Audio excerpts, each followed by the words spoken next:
Good morning, everybody, dear guests, dear colleagues in Rome, in Budapest, in other FAO divisions and decentralized offices and national capitals, and in Moscow, too. I'll switch to Russian now to promote linguistic diversity in our organization.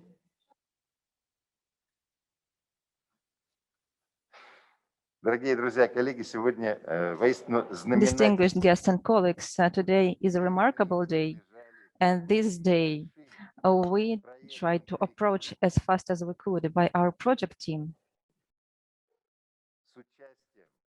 with the participation of the representatives of relevant departments, FAO headquarters, of the big team, a very enthusiastic team from the Soil-Agronomic Museum, of a large number of workers, both from the faculty and the technical personnel, students and postgraduate students of the Timiryazev Academy. And it has been an almost 3-year work of this remarkable team. And so we approached the launch of this site that is in effect unique for Russia. There are other soil museums in the world and in Russia too, but the Williams Museum is the central cluster of the modern Russian, and not only Russian, of global soil studies. We hope that today will be the sort of a quantum leap of this institution to the 21st century, and it will be the legacy, its collection will be the legacy not only of the small group of experts and specialists on soils, but of scholars, students, researchers, and other people interested in nature studies all over the world, thanks to the modern and digital space, thanks to technology used here that are harmoniously aligned with the architecture of this building that was created as a museum, which was a rare thing, especially at the time of its creation. It has preserved the spirit of this time. At the same time, it will match the contemporary needs. We need to help it modernize, to keep pace with the time, and I hope that we succeeded at it, that our project team has succeeded at it. And it's my pleasure to give the floor to the Deputy Director-General, Food and Agriculture Organization of the United Nations, Mrs. Bechdol. Please. Thank you very much. And Excellencies, ladies and gentlemen, I am very pleased to be able to represent FAO at this very important launch ceremony of the modernized Williams Soil-Agronomic Museum. The museum, established in 1934, is indeed one of the largest soil museums in the world and hosts probably the richest collection of Black soils, providing a unique base of soil data and knowledge. And I'd like to say a little bit more about the importance of these soils to our collective efforts to ensure sustainable agricultural production practices. Black soils are the food basket of many countries. Their high organic matter content makes them among the most productive in the world. However, this has also led to Black soils being farmed intensively and extensively, putting them at risk. They are also very important for the entire world as a carbon sink, but they can become a potent emitter of greenhouse gases if poorly managed. So they can be an ally or a foe in our fight against climate change. 10 countries today hold more than 60% of the total soil organic carbon stock, with Russia at the forefront.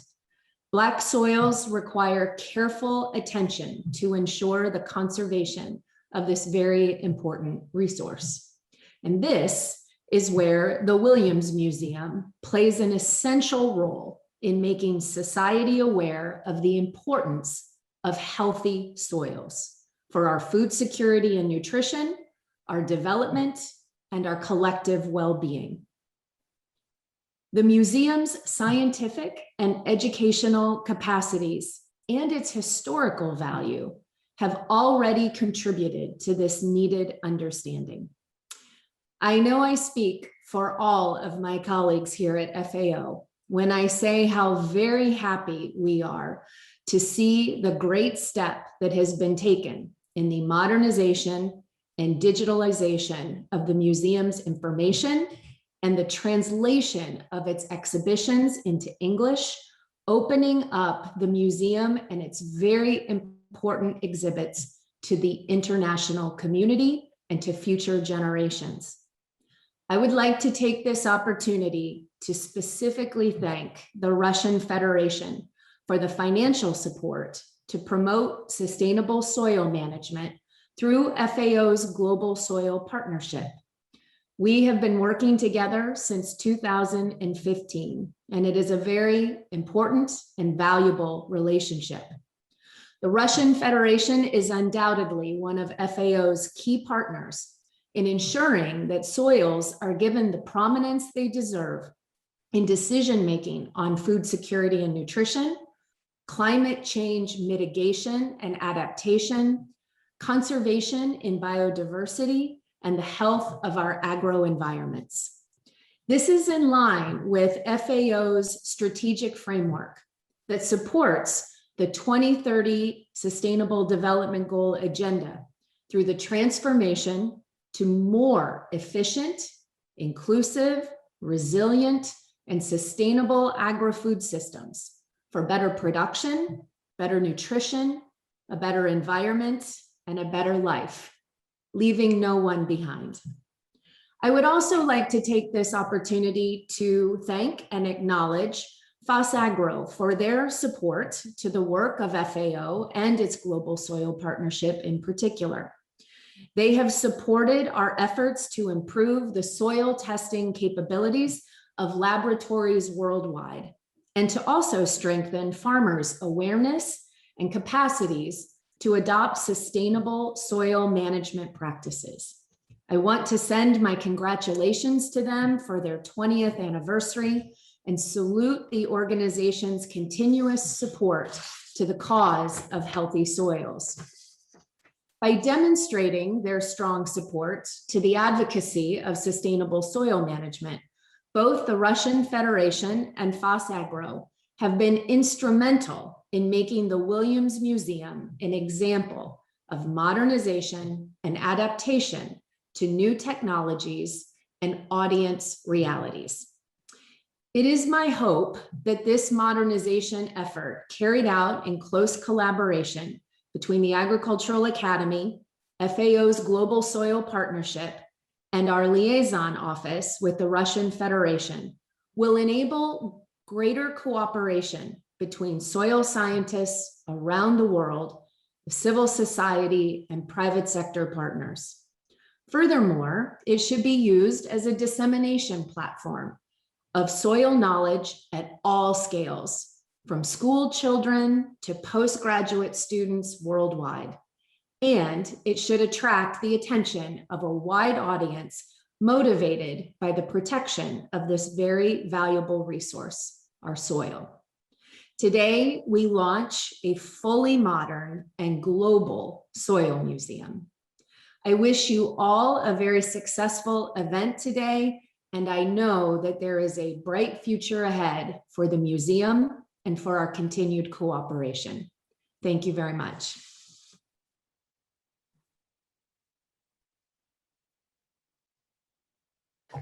Спасибо, Бет. Thank you, Beth. I sincerely thank you on behalf of all the participants of today's ceremony. You, as representative of Director General, who pays great attention to the development of science. This year, there have been many remarkable events on soils. In particular, in late April, there was a week on soil biodiversity in Rome, which brought together various experts, including Russian scientists. Our office held a scientific symposium on soil biodiversity and other soil issues in our Moscow office, which hosted, in particular, 3 members of the Academy of Sciences. Last week, the UN Secretary General Antonio Guterres visited Moscow, and this visit was largely dedicated to climate issues.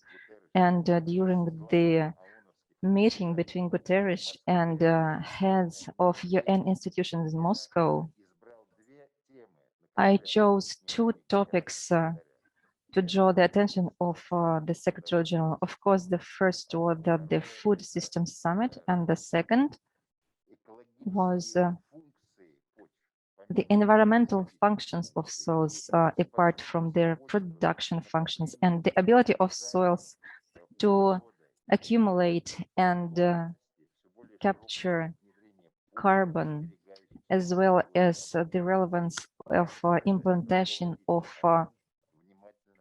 preservation technologies for soils.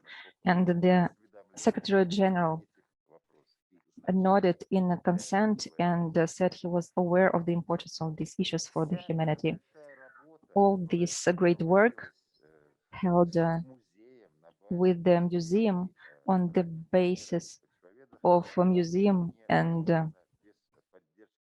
on behalf of soil scientists would have been impossible without the Timiryazev Academy, this alma mater, and our great partner, Mr. Trukhachev, the Rector of the Academy, personally controlled all of this great construction work.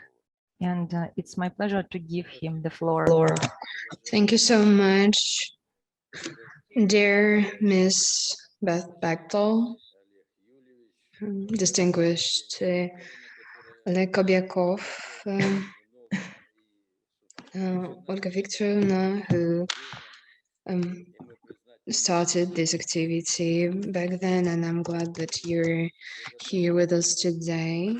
So, dear guests, colleagues, students, professors, and everyone who is there in this hall, we are very glad to welcome you at this symbolic event. We have long waited for the opening of the modernized Williams Soil-Agronomic Museum after the modernization. The whole world is talking about that, and they know what our great scientists had done. It reflects the main important things in the society. The digital era has come, and it started at the Soil-Agronomic Museum. We know that soils is the base of the agriculture, forestry, and sustainable development. So everything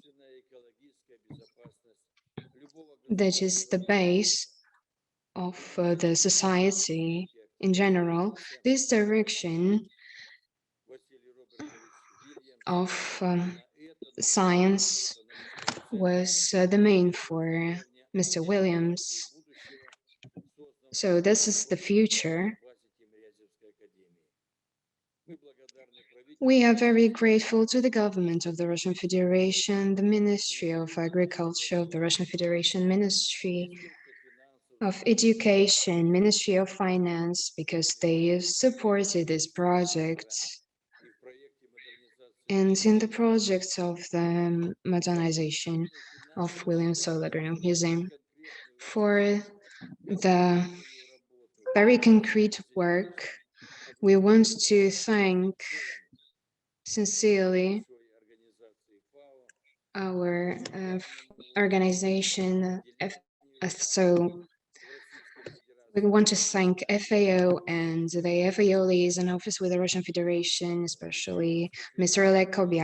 I want to say thank you to Evgenia Sirova, which was at the beginning of this big project. We want to say thank you to Ronald Vargas and Natalia Rodriguez Eugenio, the leadership of the FOSAGRO company, especially to the head, Mr. Andrei Guriev, and we are very grateful to our ancestors who have been collecting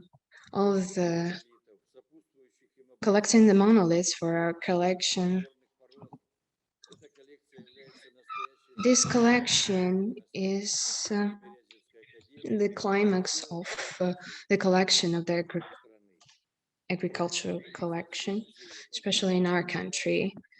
So we digitalized 900 soil monoliths, more than 2,000 of samples of herbs.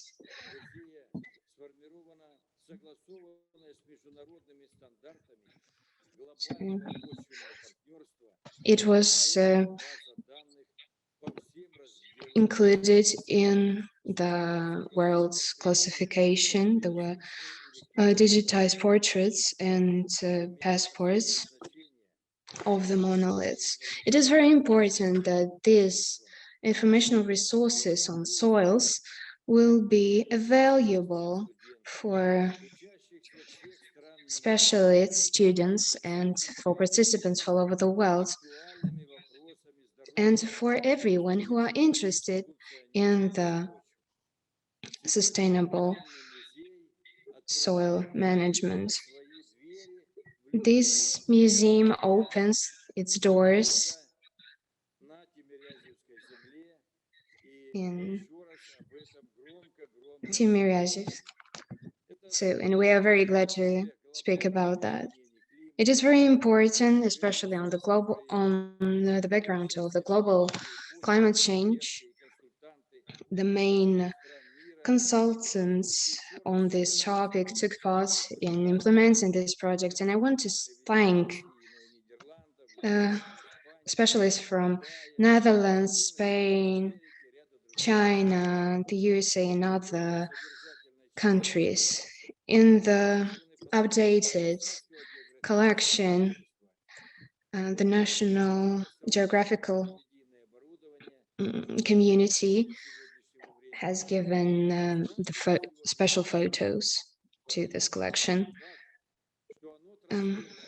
This event is translated in more than 50 countries all over the world with a translation into Russian and English.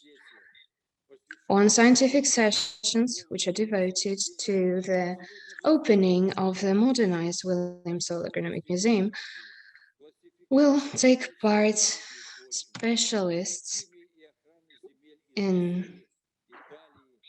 from Russia, Italy, Mexico, China, the heads of the Global Soil Partnership,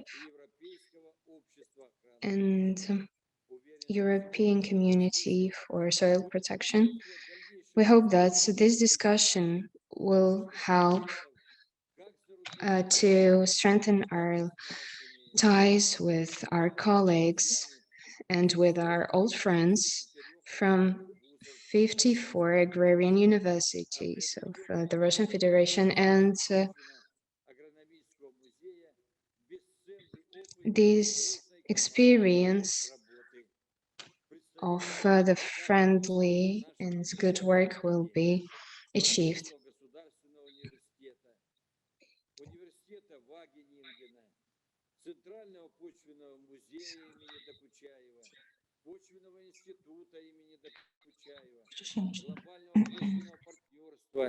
Отделение FAO. So I want to thank the FAO liaison office with the Russian Federation, Russian Geographical Community, European Community for Soil Protection, and Global Soil Partnership, and other our partners will help to solve other problems of sustainable soil management of our soils. Thank you so much for your attention. I want to thank you and celebrate this event. Thank you, Mr. Trukhachev. I would like to say that this work on museum modernization has become a microcosm in which the model of cooperation between FAO and its partners has been reflected. Intergovernmental organizations like FAO and scientific networks like a Global Soil Partnership and individual experts, fellow museums, soil museums from Russia and abroad, and governmental organizations worked on it. For example, the Russian Geographic Society, and of course, the Russian state authorities, because Russia has funded the project, and the Ministry of Finance, the Ministry of Foreign Affairs, and the Ministry of Agriculture have been actively participating in the implementation of the project and its success. But as they say, it's better to see once than to hear 7 times. So we suggest that you see even twice the modernized and updated museum collection to see how the work on it has been carried out. And we are going to see 2 videos. One of them has been prepared by FAO and the other by the Timiryazev Academy. Please turn the video on.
Welcome to one of the largest and most rich historical museums of the world, the Williams Soil-Agronomic Museum in Moscow, created by and named after Vasily Williams, the Russian agronomist. The museum's collection hosts over 2,500 soil monoliths, thousands of herbarium specimens, and unique archive materials. The exhibition is spread over 1.5 thousand square meters. Now the museum is moving into the digital age. A multimedia application for museum visitors has been developed so that they can learn about museum's history, access the media content interactively, and discover other monoliths and historical and geographical data. The exhibition material has been updated. Several national soil maps posters have been redesigned, and all the monolith labels have been renewed.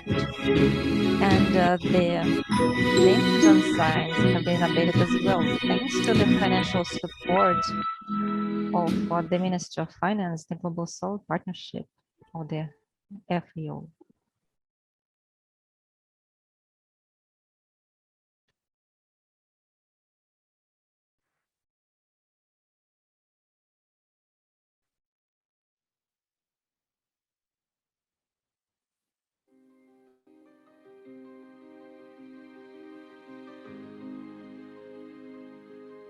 Добро пожаловать в один из крупнейших почвенных музеев мира – Почвенно-агрономический музей имени Василия Робертовича Вильямса. Музей основан при всемирно известном Российском университете Сельскохозяйственной академии имени Тимирязева. Фонды музея насчитывают более 2000 почвенных монолитов, свыше 35 тысяч почвенных образцов, тысячи листов гербария и архивных материалов. В музее представлена самая большая в мире коллекция черноземов, богатых углеродом почв, которые необходимы для производства продуктов питания, а также играют ключевую роль в связывании углерода и регулировании изменения климата. Сегодня для Почвенно-агрономического музея имени Василия Робертовича Вильямса, неотъемлемой части нашего университета, его наследия и современности, начался новый отсчет времени. Благодаря финансовой поддержке Российской Федерации, техническому содействию ФАО Продовольственной и сельскохозяйственной организации Объединенных Наций, он вступает в цифровую эпоху. Оцифрованы почвенные монолиты, обновлены выставочные материалы, установлены сенсорные экраны, где посетители смогут ознакомиться с историей и содержанием экспозиции музея, лучше понять особенности почвообразования и агроэкологически сбалансированного землепользования. Все это делает достояние музея доступным для тысяч новых виртуальных посетителей из любого уголка земного шара. Формирование коллекции началось еще в 1894 году, когда будущий академик Вильямс возглавил кафедру земледелия Академии. Преподаватели каждое лето выезжали на практику со студентами и осенью привозили образцы почв, горных пород, растений, многие другие натурные экспонаты, старейшим из которых почти 1,5 века. Для растущей коллекции монолитов в 1939 году начали строительство нового здания. Василий Робертович, который в то время уже имел большой опыт работы в Политехническом музее в Москве, лично разрабатывал проект нового здания музея вместе с архитектором Осиповым. Основная экспозиция музея сегодня состоит из 900 почвенных монолитов и размещена в 4 залах на основе зонально-географического принципа. От почв Крайнего Севера к южным черноземам и почвам субтропиков. Осмотр начинается с зала факторов почвообразования, в котором демонстрируются процессы выветривания горных пород и первичный процесс образования почв. В других залах на стендах мы видим фотографии типичного ландшафта зон, характерные образцы растений и монолиты почв, которые наглядно демонстрируют изменения в почвенных горизонтах, процессах почвообразования и антропогенной трансформации почв. Уникальная экспозиция музея дает возможность проводить экскурсии и практические занятия не только со студентами, но и со школьниками, знакомя их с таким важнейшим ресурсом, как почва.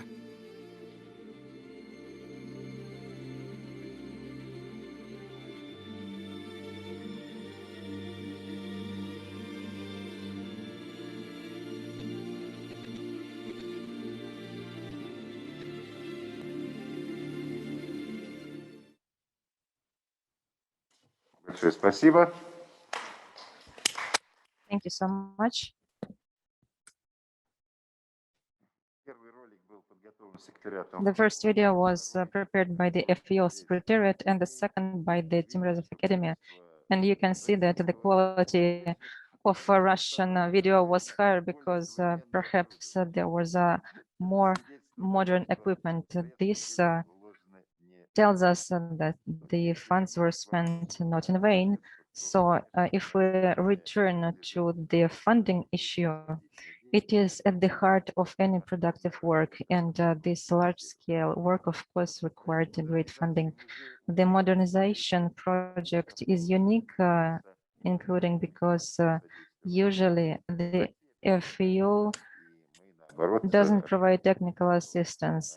Russia is a donor country, and we, on the contrary, expect that it will, on the permanent basis, as with the other international organization on a bilateral basis, will provide a technical assistance to FAO in helping mainly developing countries. And I should say that since Russia joined the FAO in 2006, so we will celebrate 15 years already this year. Russian donorship has been steadily increasing, and this is an exception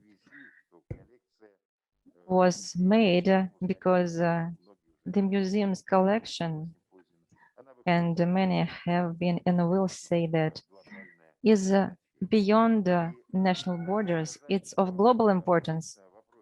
And I need to add that the funding issues are usually resolved by relevant institutions, for example, by the Ministry of Agriculture.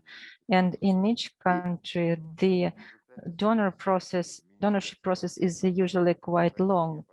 And everything was resolved in the Ministry of Finance and then goes to the government. Here, the order was the opposite. The FAO Russia Soil Partnership is dated 2012, and the Ministry of Finance has said that it realizes the importance of this issue and expressed readiness to fund this project as well. And so we have here with us the representative of the Ministry of Finance, the Department of International Financial Relations, Mr. Snisorenko. He is our patron, as they say. The floor is yours, please. Thank you, dear Oleg. It's my pleasure to be present here at this remarkable day. I greet you all. This museum is unique in global terms. Thank you for explaining the ministry's role, because sometimes it's clear what has the Ministry of Finance have to do here, but we have been interacting for a long time. It's the second stage of our great project with FAO on facilitating sustainable soil management within the global soil partnership work. The problem of ensuring global food security has been inevitably on the global agenda, on the global development agenda, in all key formats, associations, on the key forums, including the UN platform, the World Bank, the IMF. And it's important that Russia has been substantially filling up this agenda together with our respected partners. It has been participating in contributing to the SDG 2, the elimination of hunger, ensuring food security, sustainable agriculture.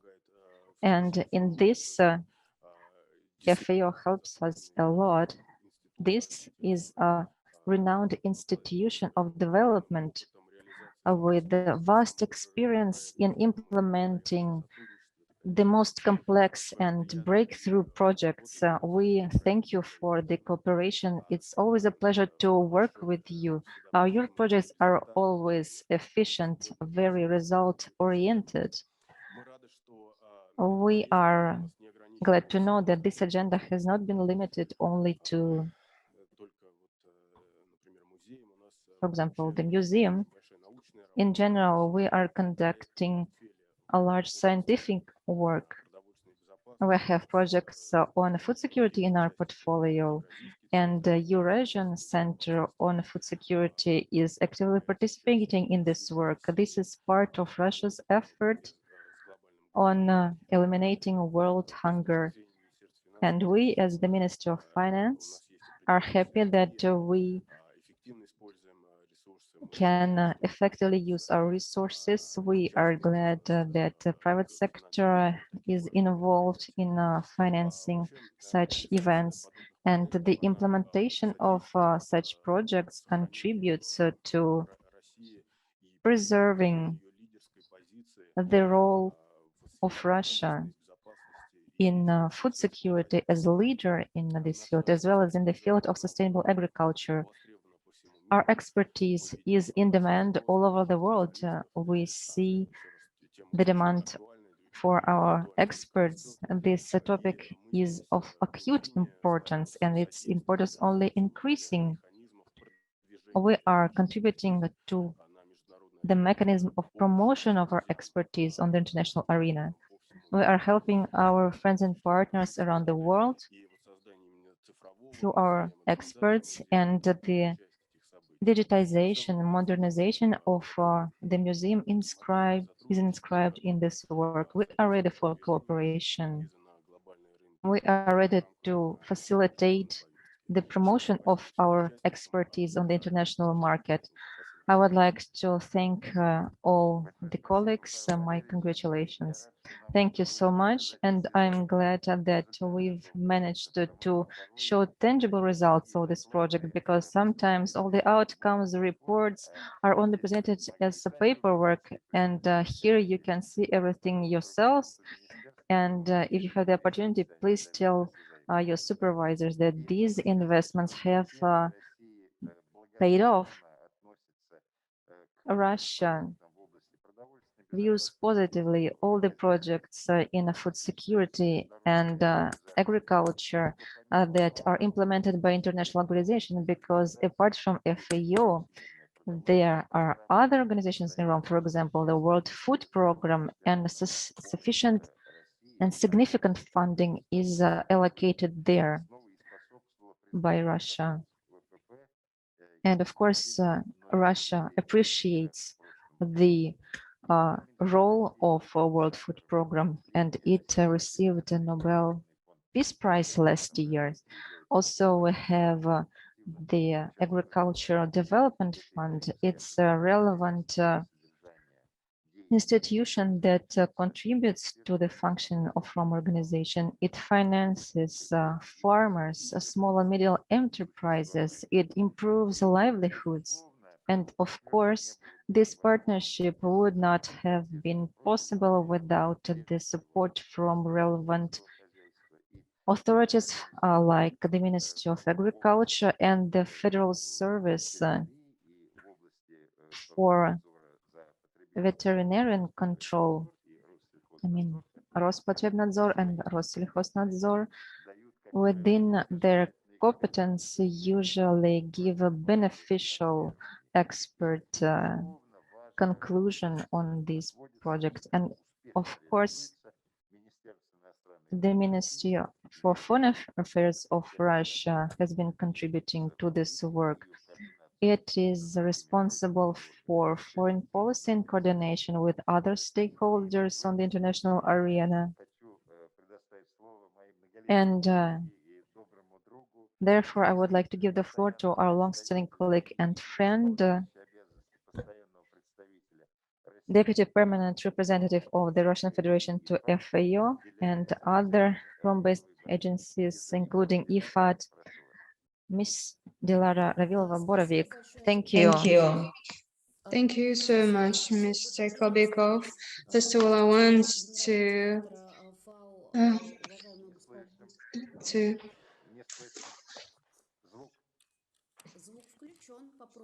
the sound is off. Can you see me? Can you hear me?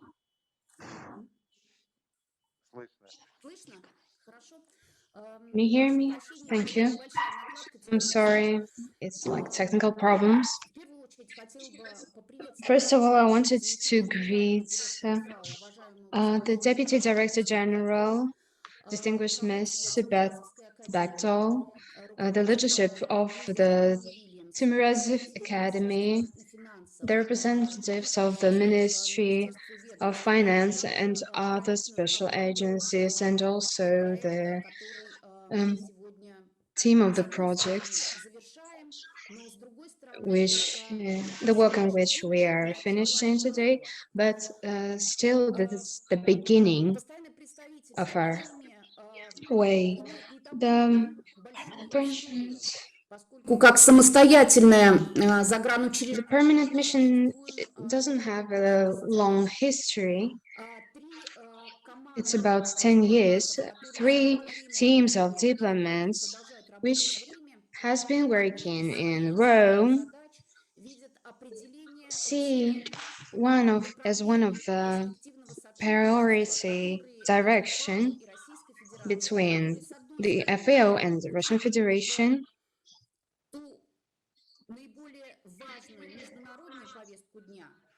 which is accounted as a very important item, and we are very glad that накоплен большой, внушительный портфель совместных we проектов. have a great number of projects, and we are very glad that among these collaborative projects, there were projects on soil.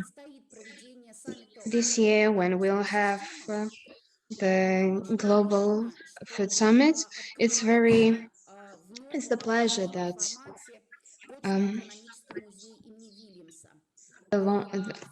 we are very glad that the modernized Williams Soil-Agronomic Museum is launched. Everyone knows that soil is a very fragile resource. So if we preserve the knowledge on this resource, and we will support the work on the methods on soil management, it will depend on the fact that we will provide good quality food. We think that this project is very important and a good example of the fact that science and practice must go hand in hand. Science helps practice and supports the better use and study of the resources that we have. It's very pleasant that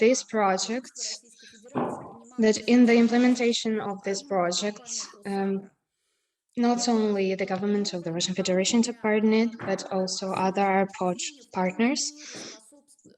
It is the new direction which comes in line with the 2030 agenda. There are not also the goals that are very important, but our cooperation between countries, academia, representatives of the private sector, charity organizations, and this collaboration between FAO, Russian government, and FAO company, in our view, tells about that this cooperation must strengthen. So in conclusion, I want to say that we are very encouraged that in the latest documents which were spread to the Global Food Summit, soil took a great part in it. Системам выделила почвы в отдельный раздел. И с нашей точки зрения were identified as a separate sector, and we believe it's good because if after the summit there will be a recommendation elaborated and with separate recommendation on soils, that will give an additional impetus both to the Взаимодействию FAO work and to the FAO's interaction with all donors, including the Russian Federation on soils. We, as the representatives of the Russian Federation in Rome, are ready not only to follow how and what suggestions from FAO will be provided, but we are also ready to suggest ideas that can be taken into account when planning our cooperation. I would like to thank once again all the participants in this event, especially educators, students, and postgraduate students that have been immediately involved in this project, because as everybody knows, support can be provided by various stakeholders, but the main work is done by those who provide digitization, equipment installation, нового прорыва. Поэтому the огромное technical вам breakthrough. спасибо. Ваши So many thanks to all of you. The results of your work will provide the opening of this museum to the whole world. Thank you so much, dear Dilara. Speaking of the diplomat's role in soil management, I would like to provide a clear example. Some years ago in Rome, on the platform of the Global Soil Partnership, the voluntary guidelines on sustainable soil management is elaborated, and the working group was comprised of 7 greatest soil scientists of the world, and this group was headed unanimously by a young Russian diplomat, and he was so delicate. He was so apt in organizing the work of this group that the guidelines were adopted after just 1 round of consultation. Usually it requires 3 rounds and several years of negotiations. So here's the role of diplomats in such technical issues. So now I would like to give the floors to my predecessor in the FAO office. She opened this office. She was the first in the Russian team in Rome, and she is a veteran of the FAO, of our permanent mission in Rome. She's one of our agroeconomists and now head of the Agrarian Studies Institute in the Higher School of Economics, and she continues work with the FAO office in Moscow. Thank you so much. Well, it seems I have nothing to add, and everything is left to me is to go to heaven and observe everything from above. Dear colleagues, I would like to thank everyone involved in this event. Of course, it's a remarkable day, not only for us, but for the world in general.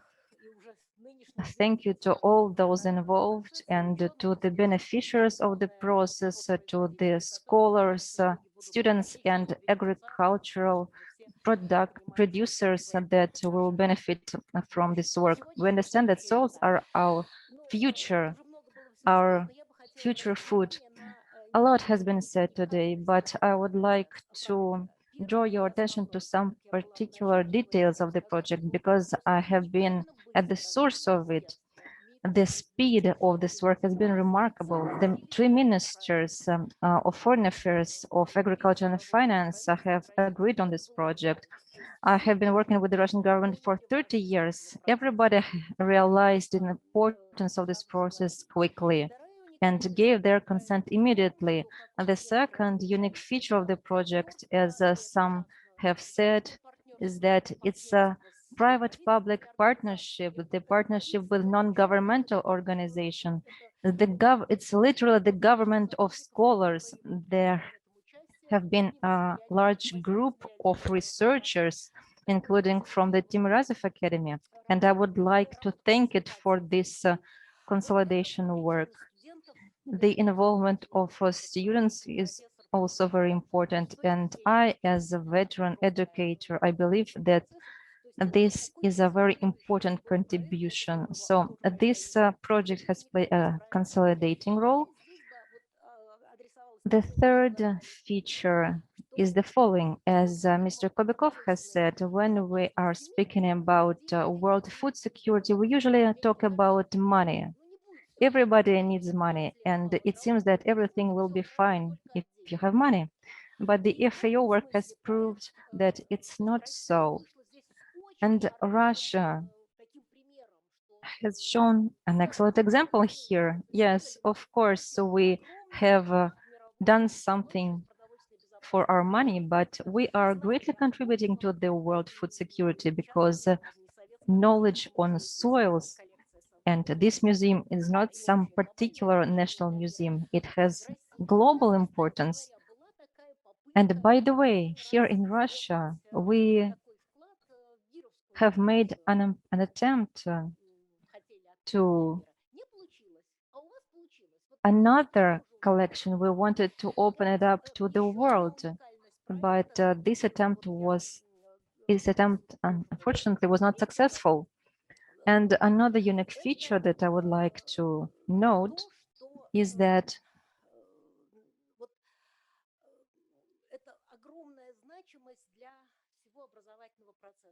it's great significance for the education process, for the world science. We need to realize that this is not just some local event. We are witnessing that we have around 300 participants here from many countries of the world. So this project is a long-awaited one. And the last thing I would like to mention, there's a lot of talk on digitization of some collections, of genetic collections, and in some cases, Russia is a leader here. And so there's a lot of talk on this. And here we see that they have just done it instead of talking.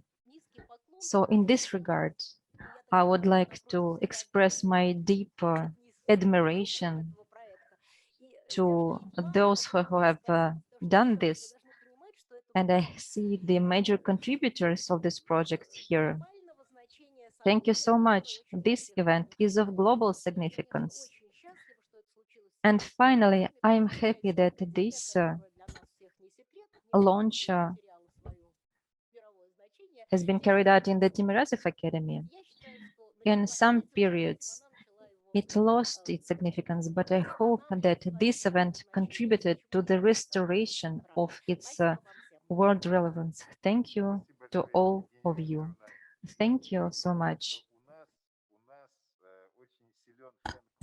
You can see that we have a strong fan club here, the fans of soils that include a large youth segment that is always being replenished by students in economics and in technical sciences, because soils is one of the triad: the soil, the air, and the water. And the FAO priorities are fully aligned with those of the UN in general, and we are working with the United Nations Environmental Program, and in 2 weeks we will be officially launching the UN Decade on Ecosystem Restoration.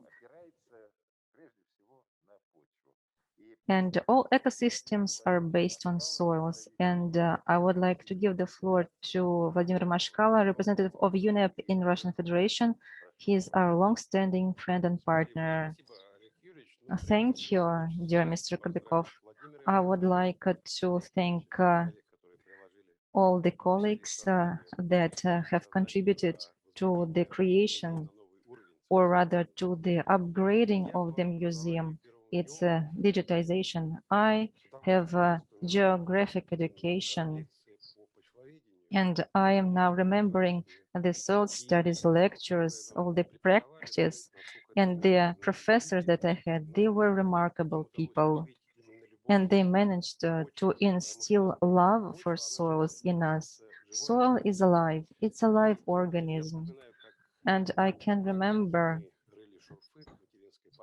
for example, that we were digging dirt during the practice. It was very hard, but it was also very exciting. We passed exams, we had excellent educators, and as I have said, soil is alive. And the United Nations Environmental Program is involved in various issues, especially biodiversity. And there is also soil biodiversity apart from the general biodiversity. In soils, there are organisms that need to be preserved because we and the United Nations, all the UN countries, are living under the aegis of the sustainable development. And we believe that there are three crises in the world: the climatic one, the climate change consequences, the biodiversity crisis, because the pace of biodiversity loss is threatening, and pollution of all kinds. With regards to soils, its role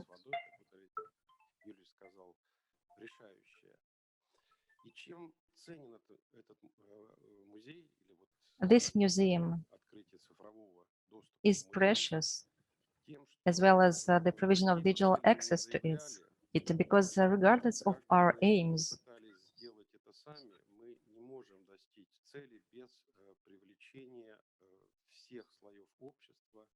we need to involve all the layers of society in all countries, at all levels, through popularizing science, and thus we will achieve sustainable development.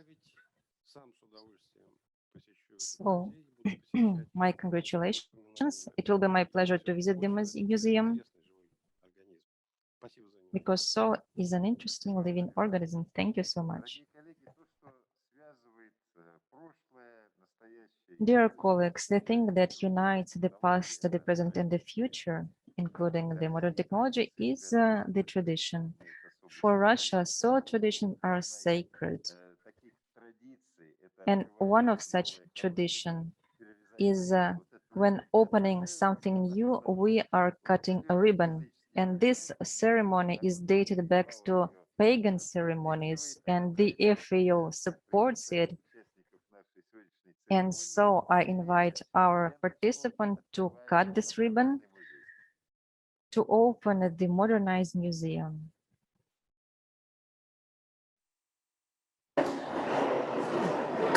К перерезанию ленты приглашаются Олег Юрьевич Кобяков, We invite Oleg Kob, Pavel Snisorenko, Vladimir Trukhachev, Evgenia Serova, and Vladimir Moshkalo. Please keep standing in front of the map.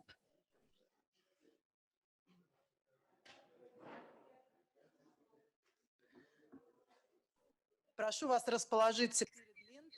Please stand in front of the ribbon. This ceremony of the opening of the modernized Soil-Agronomic Museum, named after Vasily Williams.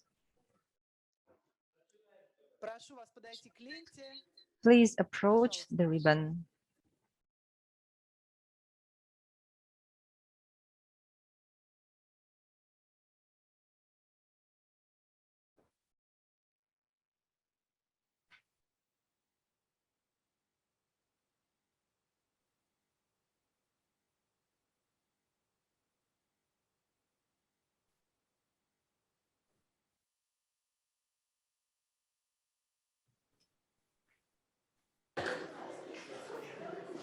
По окончании церемонии разрезания ленты начнется сессия. After the ribbon cutting ceremony, the session 1 will begin.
Да.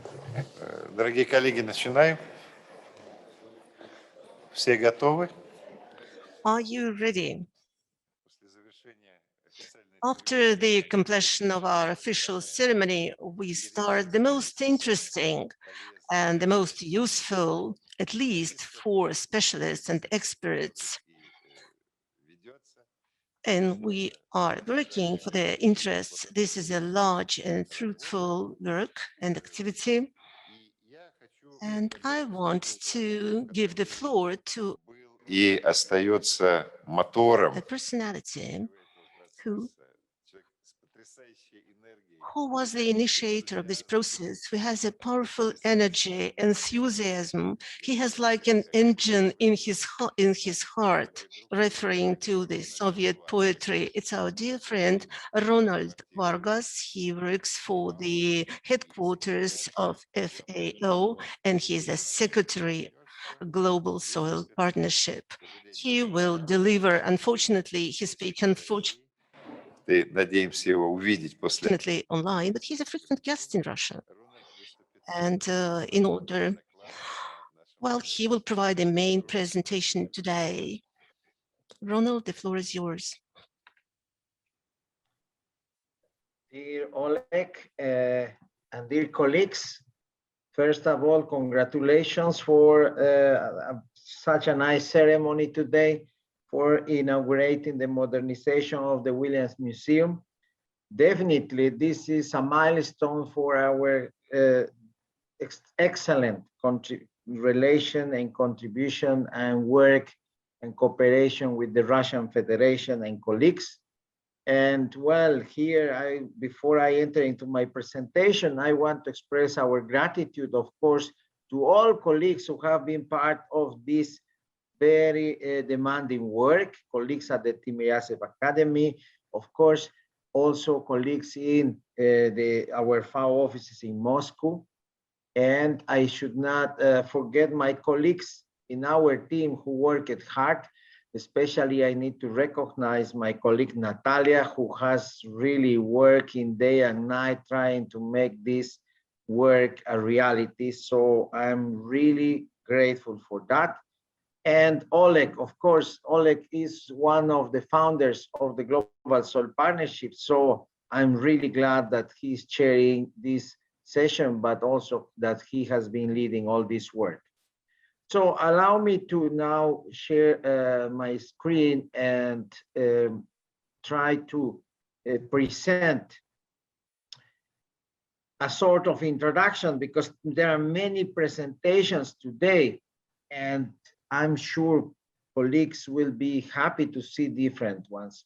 But I will start with the role on soil awareness raising and advocacy in terms of soils, because that's one of the objectives of having a museum, right?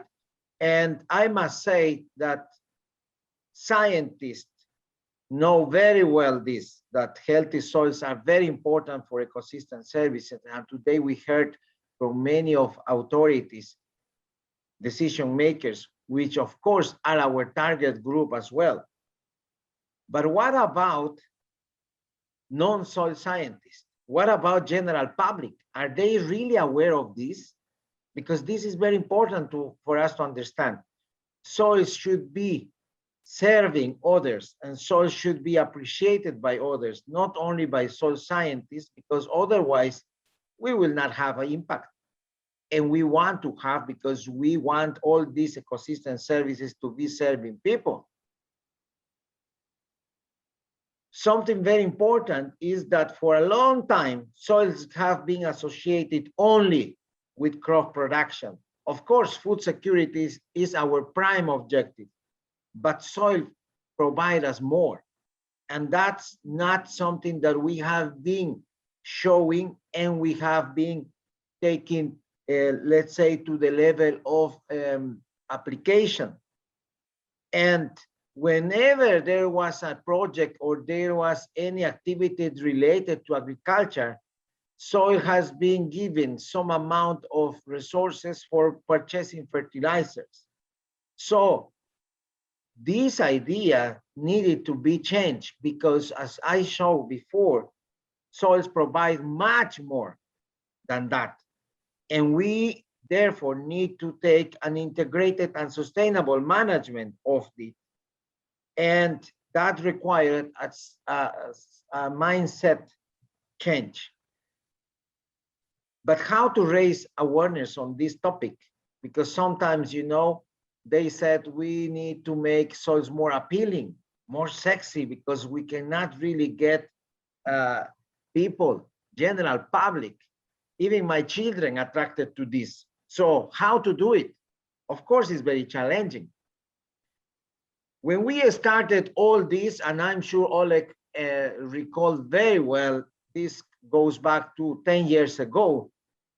Basically, soils in discussions at FAO and all multilateral platforms was not really there.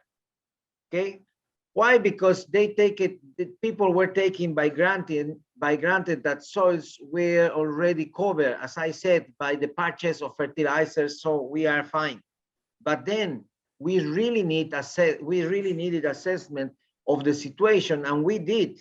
And you can see there the list of different gaps that we had and the needs for doing something to change that reality so that we can scale up attention and investment on soils. So together with member countries, with partners, we worked very hard in order to position soils in the global agenda. And 10 years later, I can say that we succeeded because soils now are in the different agendas, from biodiversity to pollution, climate change, food security, sustainable development goals, etc. But we should not rest and say that we did our part. No, this is just the beginning, because that's where we need to continue demonstrating and helping, because soils need to help different processes. It's not that we need to empower and be proud of soil scientists alone. No, we need to make soils a vehicle of transformation and to change different issues that we are facing, because soils can be a solution for many challenges. So we really need to continue with this advocacy, with awareness raisings, but with a strong science behind. That should be the basis. We did so in terms of awareness raising, and for that we had two very instrumental platforms that are very much UN-like. One of them was the International Year of Soils in 2015, which was a very successful, let's say, year, because it was really a point of inflection, because from there we started to move up and up in terms of moving soils in the global agenda. The motto was healthy soils for a healthy life. And I think that was very much appealing.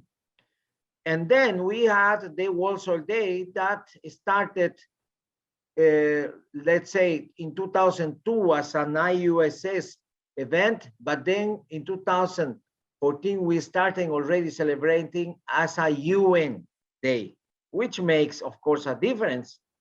And you can see here that a lot of material was produced, especially for awareness raising from the International Year of Soils.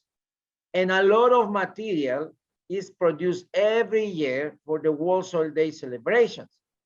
And here in this graphic, you can see how much the number of events have been increasing for World Soil Day observance in different countries around the world. And this proved to be a very successful awareness raising and advocacy platform. So the growth is really appealing, and I'm sure we should continue with this trend. Every year is dedicated to a particular issue that is, of course, connected to a global challenge. And that's very important because, as I said, soils should become very meaningful. And as you can see the numbers on the right, we are reaching more and more and more people, which is very important because many of these young people or children will be one day maybe decision makers, politicians, and they will already understand that soils require management and require investment and require research. So that's fundamental. But what about general public, particularly youth and children, as I mentioned? What I witnessed personally, because we always are connected to schools, universities, etc., and we are trying to get funds there, soil funds, okay? And even in my house, I have children and I try to talk to them, but they are very afraid. It's a generation that is afraid because they believe that climate change will end with the world, etc. So whenever they see negative messages, they don't want even to listen. So we need to go with positive messages because soils are really nice, starting with playing, but also starting to see how much we benefit from it. So we really need to make that change and connection. And that's where soils and art come together. Art is a very strong and powerful vehicle to make soils attractive and appealing to people. Soil museums is where it takes a place here, and that's the connection we can make with society, because museums are always attracting people. So if we are able to bring a nice museum with nice content, but transforming the complexity, because we always say soil is a complex system, and that's where we start wrongly, because yes, it is complex and scientists will study it, but for people should be simple. It should be digestible, that soils is fundamental for our lives in all sense.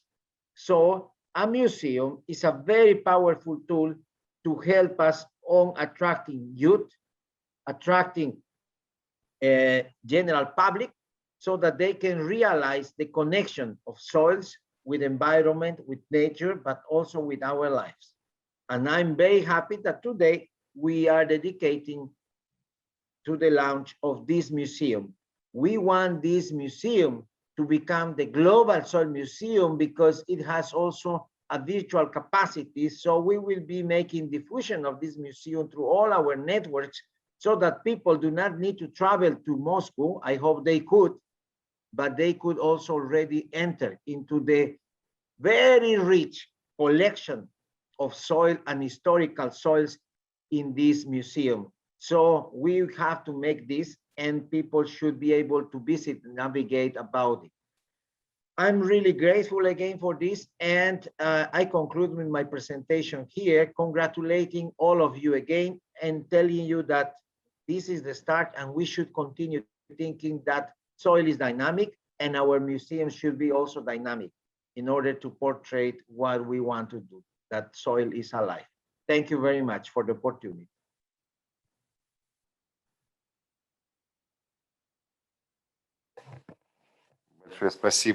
Thank you, Ronald. And I request to continue presentations from FAO, Natalia Rodriguez Eugenio, our dedicated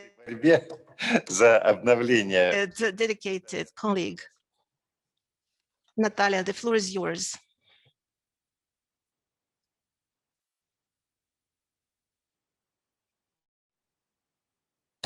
You're muted, Natalia. Microphone, please. I'm so sorry. It's okay. I was just saying that it's a great pleasure to be here with you today.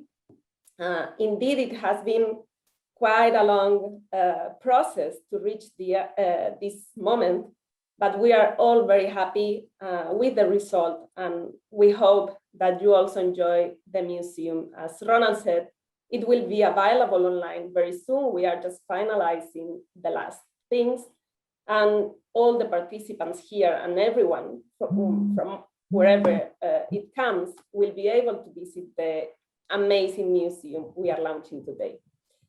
For my presentation today, I will talk about the importance of black soils for global food security and ecosystem services. As Ronald just mentioned, this museum is one of the biggest collections of black soils in the world. And that's why we decided to present you some of the information that we have regarding black soils.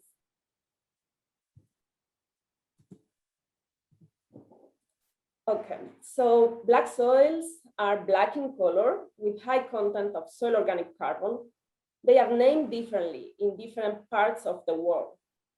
For example, in the US and Argentina, they are called molly soils. In Canada, they are called Chernozems as well in Russia and Ukraine, or in China, they call them isounisols, depending on the classification they use.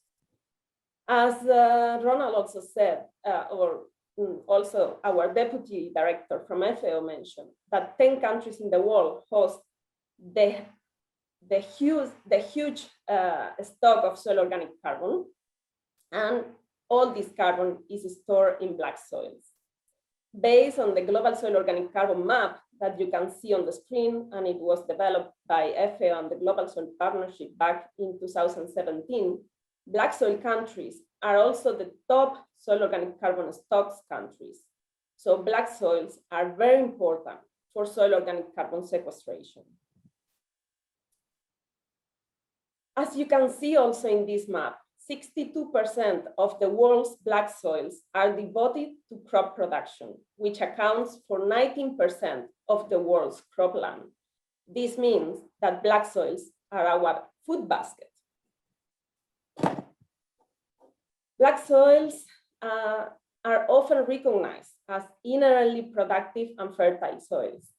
For example, the black soils in Northeast China account for 1,003 million hectares and produce 1/3 of China's commodity grain and 1/5 of China's total grain. In the United States, black soils account for 196 million hectares, which represents 36.9% or 36.9% of them are used for livestock and crop production. And finally, in the Russian Federation, the total area of black soils accounts for 52.6% of arable lands. Characteristics such as appropriate pH, adequate available nitrogen, potassium, and suitable levels of most macronutrients allow black soils to maintain or improve soil nutrients balance and cycling when practices of sustainable management are used. This means that black soils are essential for providing food, but also for sustaining other ecosystem services for our well-being. Black soils are also characterized by having good physical properties in terms of bulk density, soil aggregation, weight, aggregate stability, and in water infiltration rate. This means that these characteristics make black soil remarkable for regulating water supply in the field and help to mitigate floods and droughts and ensure water quality. As carbon-rich soils, they are a reserve of components such as sugar, amino acids, and carboxylic acids, which are natural resources for the growth of soil microbial community. Nutrients in black soils, such as nitrogen and phosphorus, also contribute to abundant soil microorganisms. Black soils also contribute to human well-being by providing nutritious food and enriching popular culture, offering alternatives for livelihood. Many nutritious foods are produced in black soils all over the world, such as cereals, beans, and meat. Hundreds of years of farming in black soils have shaped local communities with the symbol of black soils. People associated with black soils with healthy living and positive aspects to enhance the value of their personality, products, and culture. The aesthetic and recreational value of black soils also offer opportunities to increase farmers' income. But unfortunately, our black soils are at risk. Black soils are extensively being farmed all over the world for producing cereal, pasture, range, and forage systems. According to various estimates, black soils have lost 20 to 50% of soil organic carbon content. For example, in the US, In intensive continuous corn cropping system, the soil organic carbon decreased more than 50% in 100 years. In northern China, soil organic carbon content has decreased from 52 grams per kilogram, to only 24 grams per kilogram after 150 years of cultivation. And in Uruguay, soil organic carbon decreased more than 50% after only 50 years of crop production. All black soil regions in the world are facing the challenges of soil organic carbon loss, and the continued of this trend could pose a serious negative influence on climate change. Yes, black soils are very important. Are very important for our food production, are very important for our well-being, and also for climate change. They are suffering also for several degradation processes, such as erosion, salinization, compaction, anthropogenic soil acidity, soil biodiversity losses, soil stable aggregates, and nutrients imbalance. Soil nutrients imbalance is also very important because it's very much related with soil organic carbon. And even though we can produce food in poor nutrient soils, the quality of the food we produce there will be much lower. And people feeding from that food will not get sufficient nutrients. Now is the time to protect black soils in order to achieve sustainable use of these important soils. And that is why the Global Soil Partnership in FAO created the International Network of Black Soils.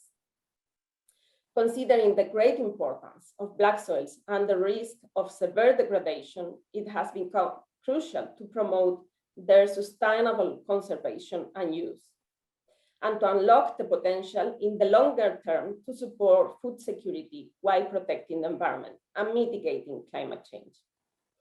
On the basis of the recommendation after the Global Symposium on Soil Organic Carbon, the international network was launched in Rome in March 27. We have currently 31 countries, including and also the European Union, forming part of this international network of black soils. As you can see in the map, they are distributed all over the world. So this is a very important network that will provide some insights and will bring science into decision-making processes to ensure that these black soils are sustainable, used, and maintained. The International Network of Black Soils provide a platform for countries with black soils to discuss common issues and to promote ideas to conserve and sustainable manage these soils. The network is now working on the development of a report on the global status and the current production and challenges in black soils. And this network also fosters collaboration among these countries towards promoting the sustainable use and management of black soils and identify relevant research gaps. It also serves as a platform to incorporate real local challenges for knowledge sharing and technical cooperation on black soil management. And finally, this network aims to produce governance guidelines to ensure that this important treasure is protected, conserved, and sustainably used for future generations. The International Network on Black Soils members have reached a consensus about the definition of black soils and have signed the Harbin Declaration on Black Soils in order to facilitate monitoring, mapping, and sustainable management of black soils. And why for us monitoring and mapping is so important is basically because you cannot protect and conserve what you don't know. So it's really important to assess the quality and the current status of black soils to understand which actions need to be taken in order to protect them. You can get more information about this network on the website of the Global Soil Partnership, looking for this symbol or for the Black Soil Network. And finally, I would like to make a call to all the participants here to join the network if the country has black soils according to the definition that was approved, and also contribute to the development of the report on the global status of black soils, the global black soil distribution map that will be most probably be launched by the end of this year, and to join the International Black Soil Monitoring Network that will be launched in the near future. The approach of black soils protection that we want to promote is very important because actually black soils are a key element in the Sustainable Development Goals. They are important for mitigating climate change and ensure food security. Thus, protecting black soils can contribute to achieve Sustainable Development Goals, especially the number 2 on zero hunger and number 13 on climate change. But they are also very important on SDG 3 for promoting good health and well-being. As I mentioned before, if soils are healthy and rich in nutrients, we will get nutrient-rich food, which supply all our needs. And finally, I will just want to highlight that soils in general are very important for the achievement of many other Sustainable Development Goals. For example, if those soils are protected and well and sustainably managed, they will ensure a good income for farmers. So this will contribute to end poverty in the rural areas, especially. They filter water and retain, especially carbon-rich soils, retain contaminants, ensuring that the water quality will be good for our health and for the environment as well. And this will also contribute to reduce the inputs of contaminants and nutrients to water bodies and the oceans, reducing the eutrophication and contamination problems and ensuring life below water as well.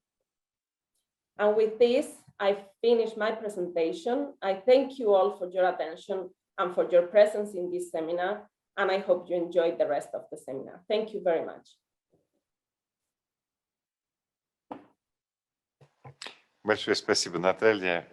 Российским участникам особо... Thank you very much. Russian participants were extremely pleased to listen about the importance of the black soils because for us it's a national endo, and it is even more appreciated, and we know that значительное количество стран, которые... We have the group of people who think the same, and we approve and appreciate black soils, and we are united, and it helps us to solve the main issue of farmers, to feed people. And now I'll give the floor to the representative of the project team from the Russian part, to Professor, Doctor of Biological Sciences, Ivan Vasynyov, who will talk about the process, about the concept, and about the so-called saga of modernization of the Soil and Agronomic Museum, named after Williams. And then we will give the opportunity to ask questions, and we will reply to them.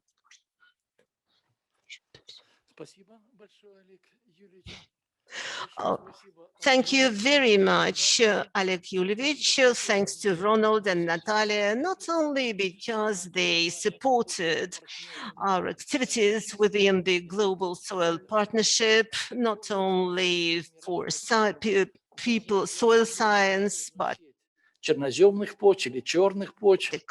ecologists, and I should like to thank them for all the activities where Russian participation is also strong, but I can use them as my platform, as the shoulders of my predecessors in their speeches, and talking about, referring to Ronald's presentation when he talked about the ecological function of soils, and it makes not only soil science, but also students to appeal to soils, to soil institutions, to soil museums. And oh, thanks to Natalia. Yes, black soils, they are more typical for us because black soils, they are a king of soil and they are more typical for us. And most of these black soils are in the territory of Russia.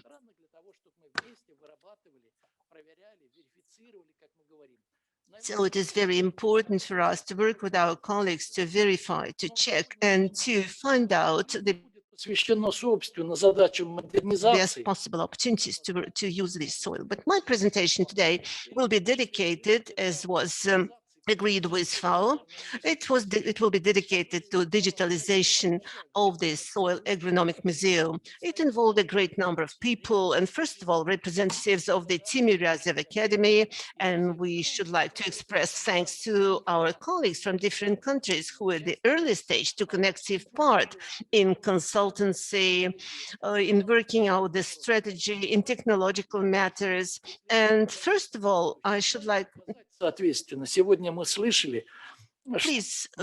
bring back the previous slide, and I should like to show you that among moderators we have males, but among speakers we had many beautiful women, and our beautiful women, they made it possible to achieve success. I don't need to represent Natalia. Natalia coordinated, she was our coordinator, and she was a very, very impeccable and very thorough coordinator, especially at the latest stage of our process. Tamara made the laws, Tamara Stepanova made the law. From the part of the Moscow office. Irina Nikolaevna Siliverstova, she is the hostess of our museum, and she did not sleep at all together with her team. She spent nights here in order to make everything to the most, and she will have to develop it further. And then Irina Viktorovna Andreeva, she was behind the scene, but she undertook a great load talking about finances. And we know that this project has 4 years, and it's not typical for cooperation for FAO with the Russian Federation, and we needed some time to be involved in this process. We needed methodological platform, and consequently, it was very important to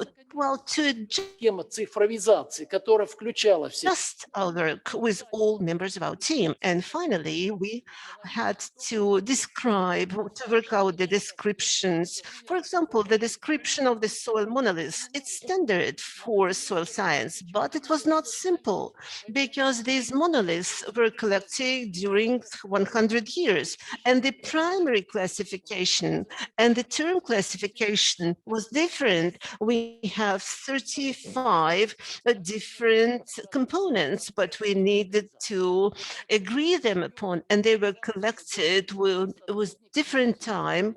And so a lot of work was done by staff members of this museum, by teachers of the soil science department of the Timiryazev Academy. And what we had to do, we had to organize a very correct digitalization of our photographs, because we wanted to demonstrate them the richness of the soils. And these photographs are rather old, they're about 100 years old, but we wanted to look them young, like they were in the beginning. And we consulted with our colleagues from the Lincoln Institution, and they told us to relax because these wrinkles, these scratches, they will make your photographs even more beautiful because they will highlight the nobility like an old wine. And so then another task was the methods that were changed during many years, and we needed to achieve or to reach harmonization with a more classified, with a more classified University of Wageningen, and even the graphic description had to be agreed upon. We talked about 900 monoliths. We had to classify them. Of course, we needed to organize them graphically, not for the soil science, but we needed to do some cleaning of the data, and Yulia Mishalkina did it very well. She organized the primary analysis and she analyzed all the possible deviations, but the main engine of this team was Alexei Mikhailovich Yaroslavtsev, one of our most perspective soil science, and he also dealt with the programming, and he's in demand. And this programming is in demand not only in Russia, and of course, at the same time, we were thoroughly monitored by Natalia Rodriguez, because consequently we had to deal with data which will be useful for our participants and for people from many countries. We talked about online system. We had valuable discussions and consultancies with our colleagues from the Rome office, with Matteo, who dealt with profile design of all information systems, and Gerardo, who worked with database. And this work was rather difficult because not always we could prepare the information in this simple and understandable manner. And tolerance was the main thing. It was a very good masterclass for us to work according to the standards that exist. Allow me to present to you, at the bottom, you see Matteo from Rome and Irina Ivanovna Gulik, unfortunately switched on rather late to our team, and we wanted to find such a designer. We were looking for such a designer, and historic architecture of this museum, and to be capable for an open discussion and for compromise, because I can tell you we had a complex team, and until the last moment our opinions did not match and we had to go back to the beginning. And on the top you can see the staff, the team of our museum: Irina Selivestrova, Marina Williams, and we should like to express our thanks to her, because it was like a live thread from the founder of this museum, Vasily Williams. And here you may see Irina Amatlaeva and Yulia, who did the primary work, and they collected primary data. Totally in the primary data, we presented our information reports, and you can see the amount of these materials that we've presented, and you can understand how much time it will take to work with these materials. And it is a priceless, very valuable scientific material, and we will have to work with it, work, and work. When Natalia talked about the soil assessment, when Ronald mentioned the ecological function of the soils, we need to have like a control object, and this museum named after Williams, it's a very rich material, because we have to understand how they looked at the moment of description. GPS, at that time, there was no GPS, and therefore our experts, they had to use descriptions and to make a very accurate description where these components were selected, when. Sometimes they managed to do it, but now they have a platform, and now when they organize monitoring of the soils, they use a great work. And another thing is updated labels. Well, it seems to be very simple, but you understand that in the museum, they have to be in one style for the herbarium, for soils, for mountains, and we had to translate them into English. And that was quite a procedure. So we had some information, we needed information, but at the same time, well, the labels should not interlap with the main component. We had a team of soil science people, and they worked and they took part in the analyzing of condition of the soils, their functioning, their anthropogenic changes and their evolution. And you may see Nikolai Milayev, Chigin, Andrei Chigin, and a great role belongs to Boris, who helped being a dean of the soil science faculty. He was actively involved in this work. And he helped professionally and technically the mapping that we see. And we also have that one that was not included in the stands, and they are presented electronically. So everything looks very standard, but behind it, there is a great amount of information. When we exchanged information with Natalia, on what kind of electronic map, what kind of a format, what kind of a quality, are they modern from the content point of view? Do they subject to the visualization and imagination? And so we took like 2 or 3 weeks to agree upon all these discussions and all these matters. Natalia provided us with information from mapping department of FAO. And well, they provided us with more than 12 possible different examples how to put it on the map. And we discussed the size of the map, where to put the flag, where to put the name of the country. It was like a kind of a map legend in Russian and English. I didn't have enough time to present it. So there were 56 groups of soil monoliths, and each of them had a detailed description and their location on the map, location on the Russian territory. Sometimes we had arguments and we had to discuss the location. The unique collection of soil in our museum, I think it's the only one, because I managed to visit many museums. But here we represent soil in different versions of agronomic composition of soils, which presents a special interest. And when we visited previous leaders of the International Union of Soils, Professor Kazaki, and today we will have our long-term friend, Carmela Dazzi. He is a leader of the European soil protection. And he said that we want our colleagues to see, to watch it, but not everybody can visit this museum. And of course, it pushed us. It pushed Evgenia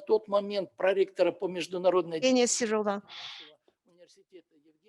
to organize the activity within the walls of our academy, to initiate this process.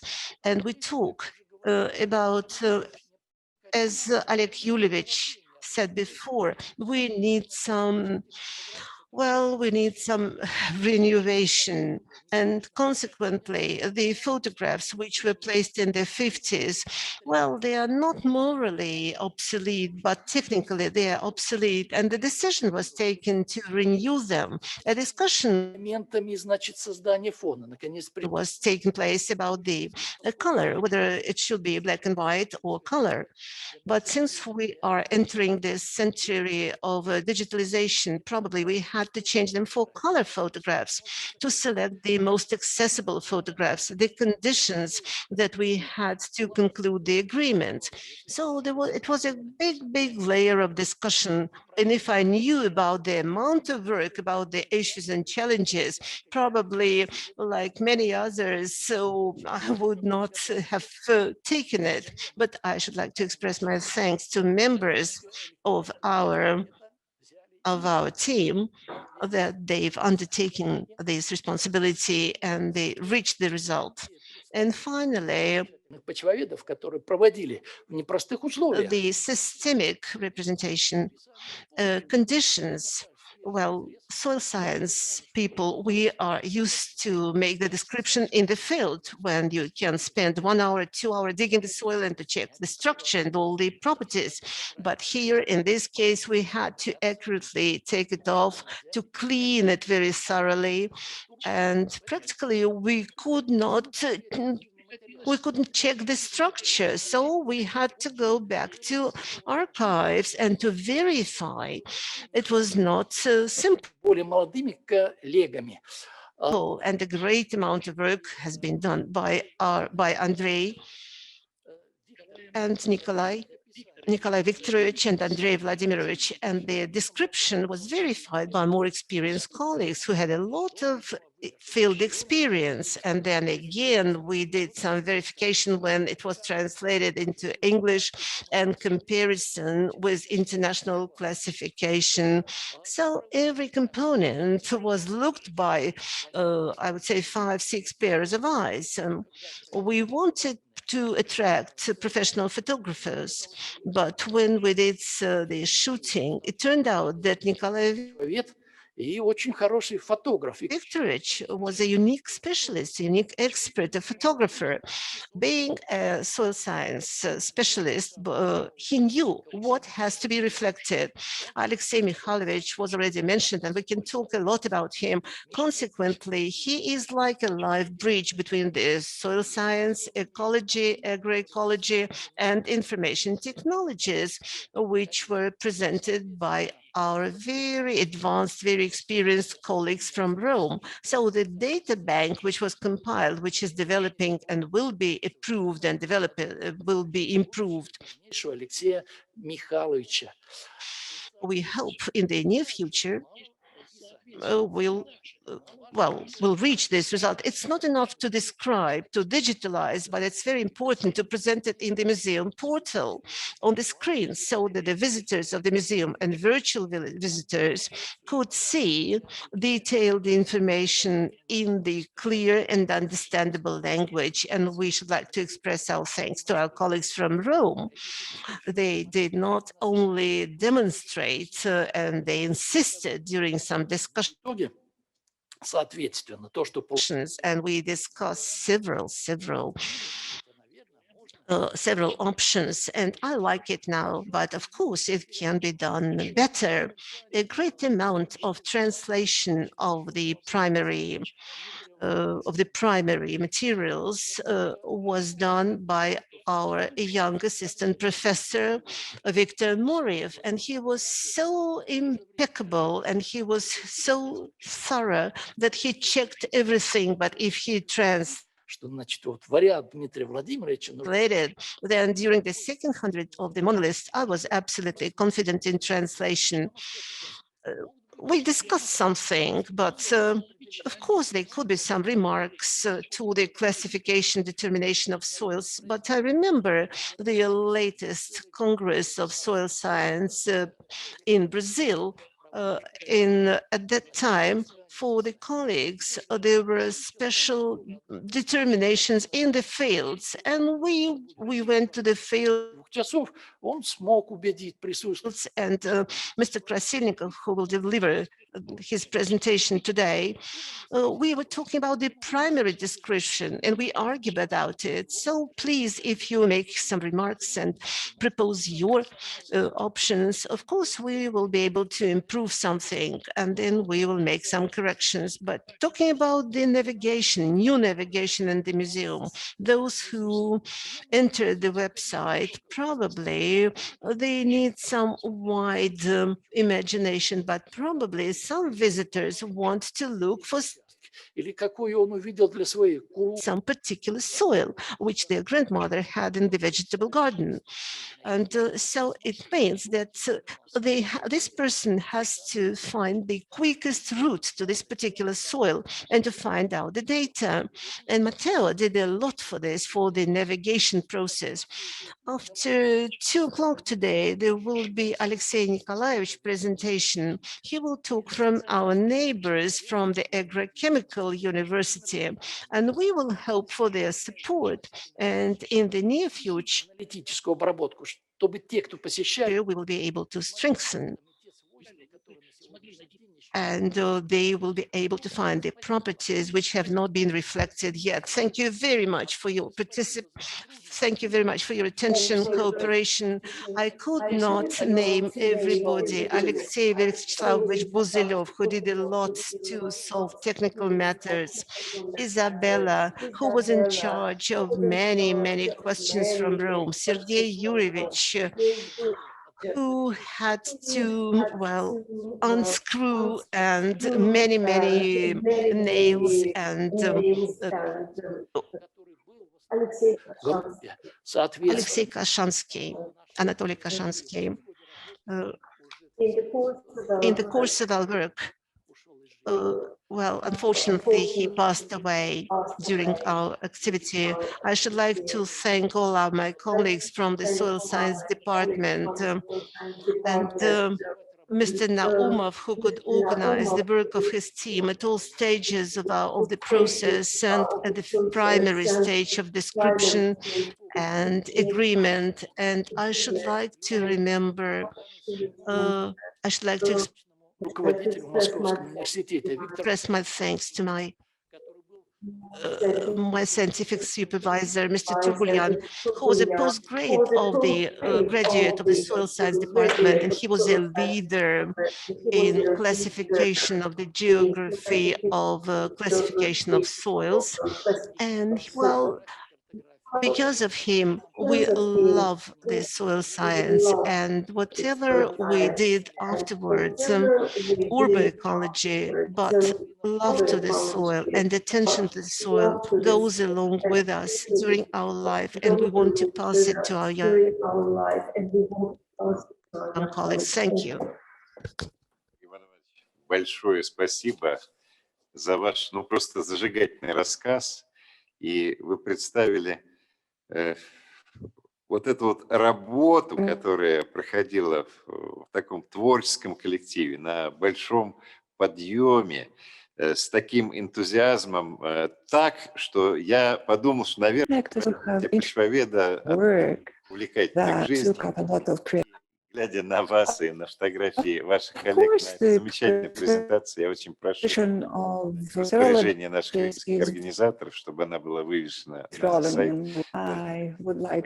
Правительская профессия столь древняя, и ныне она очень и очень... Я вспомнил сейчас выпускники почвоведческих факультетов как Тимирязевской академии, так и МГУ Ломоносова работают в самых различных областях и науки, и государственной деятельности, сферы управления. В частности, выпускник факультета почвоведения работает в постоянном представительстве России в Риме при ФАО и успешно применяет знания, полученные при изучении. Это действительно древний и... It really is an ancient and modern and very relevant discipline, which has 7 disciplines within the specialty of I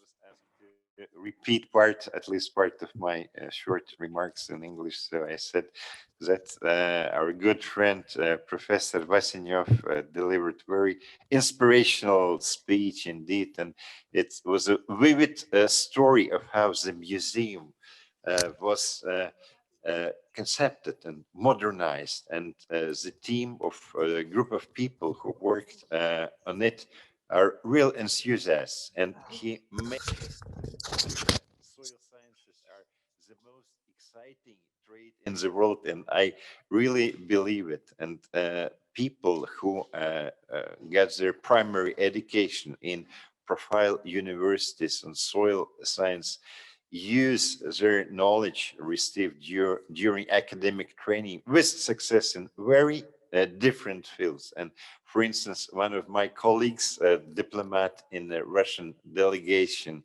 to FAO in Rome, also graduated from Soils faculty of Moscow State University.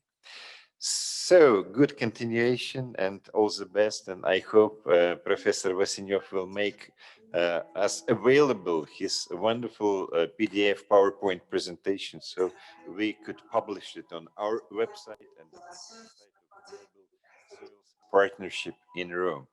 And now we have questions. Да, Иван Иванович. Можно вернуться, все работает, спасибо. Попросить вас повторить еще один раз, вот там последний слайд, я извиняюсь, после sentence.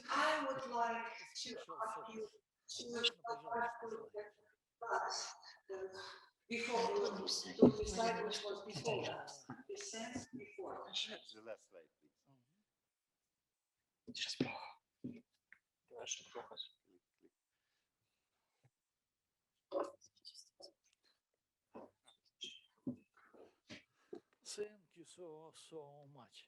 Because usually we finish. Я извиняюсь. Поскольку обычно мы заканчиваем на слайде «спасибо», то я, значит, вот... Since normally we do it otherwise. So the last slide, I did not comment on it. I just omitted it. So within the system of institutions related to soil, which through Natalia Rodriguez provides us with high quality, latest versions of soil maps, well, you see, they represent the different countries of the world, because what we had нам необходимо было привести их не только in our collection before, the maps dated back to the different years, and they did not correspond to the latest version of the classification. And now they are in their latest version. And so I'm very much grateful to my colleagues and to Natalia for making them. Sorry, I was very much excited and forgot about it. So dear colleagues, on behalf of our participants of over the internet and those present here, we do have a few questions, and we have a question and answer session now. Now I will say and speak about the three questions. The first question is to Ronald Vargas.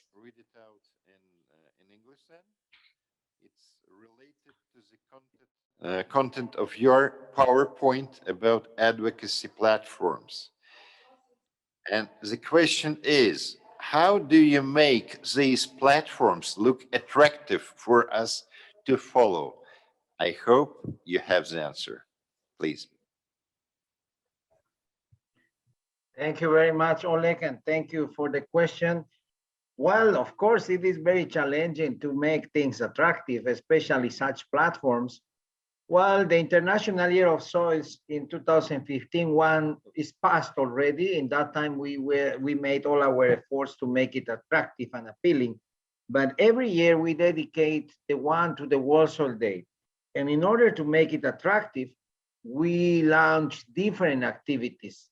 For instance, we launch many contests for producing videos, for experiments, for writing books, and those calls have prizes. So people, apart from doing things, can also get some prizes, or we publish the inputs we receive from them so that they can also benefit from that. And we always really look at how we can engage them, and we use a lot of also social media in order for them to be active and their contribution be reflected in many other ways, because we know that's very important.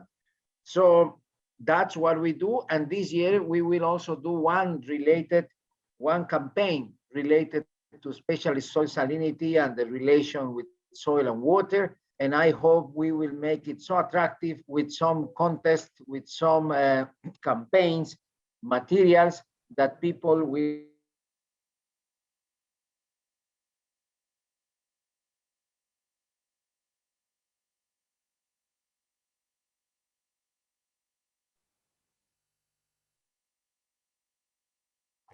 Ronald, we have problem with the sound.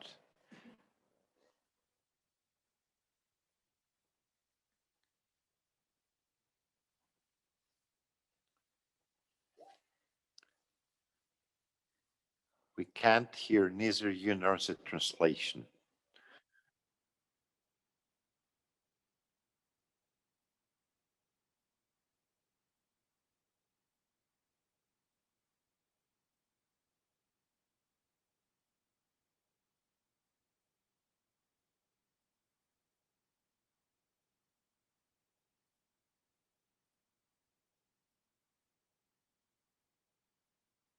We're still having sound problems, so let's hope our technical group would fix it.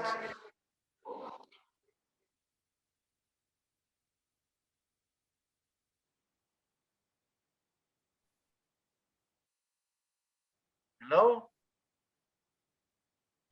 Apologies for that. Well, technology is like that. And well, I responded, so I was responding to me only. So I will try to respond now again, and I hope it's the same answer. Maybe I forgot.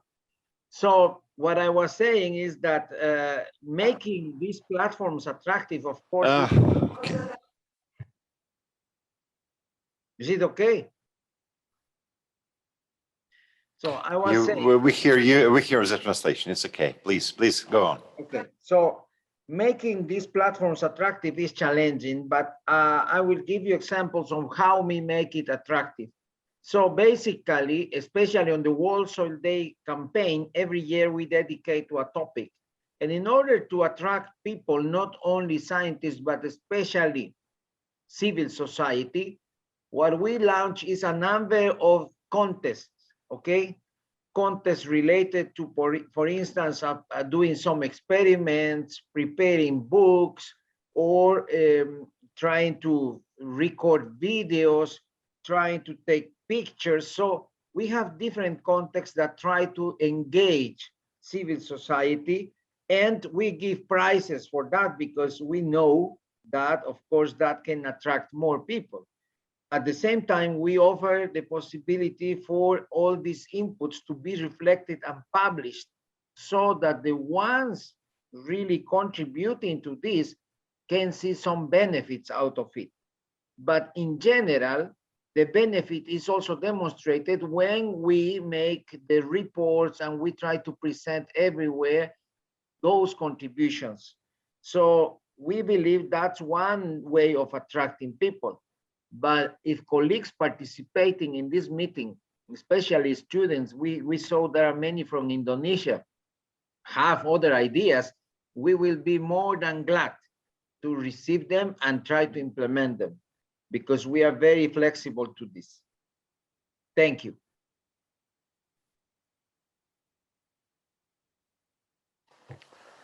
Спасибо большое, Рональд. Thank you very much, Ronald. I personally am convinced that these wonderful stories like yours and Professor Vasilyev's that really ignite the audience, they are necessary for the active inclusion and integration and mainstreaming in the work on soils. The next question is addressed to Natalia.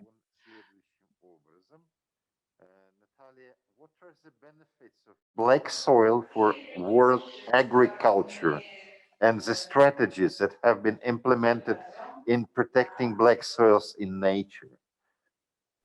So please answer this one. Thank you so much, dear colleagues.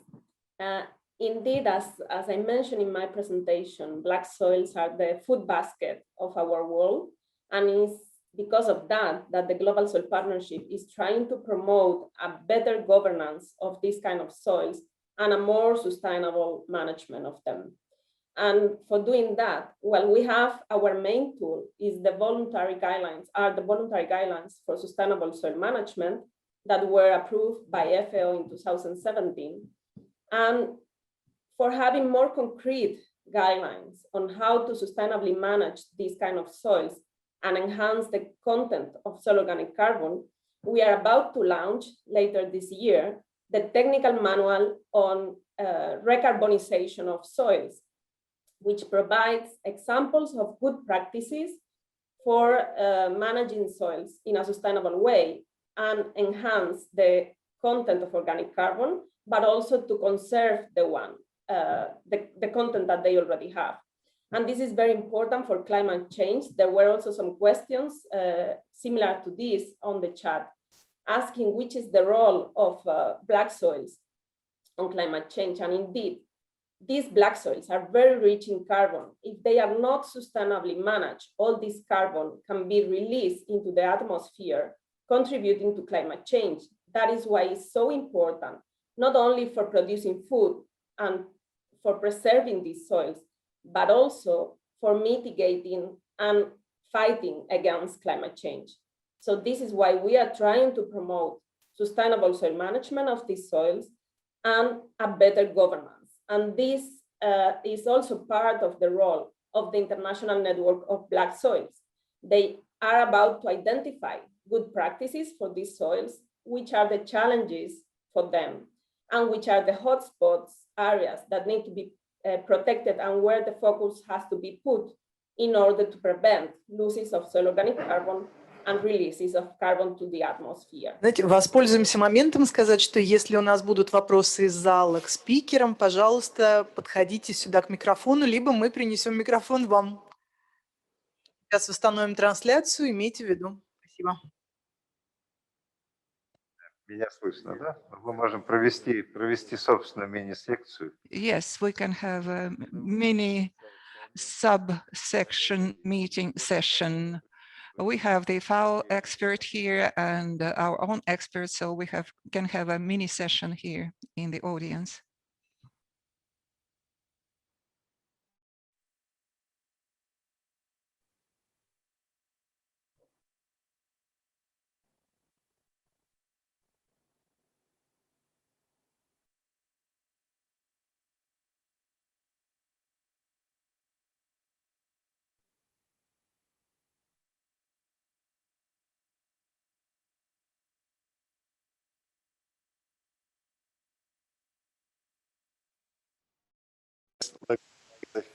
We have uplink reestablished.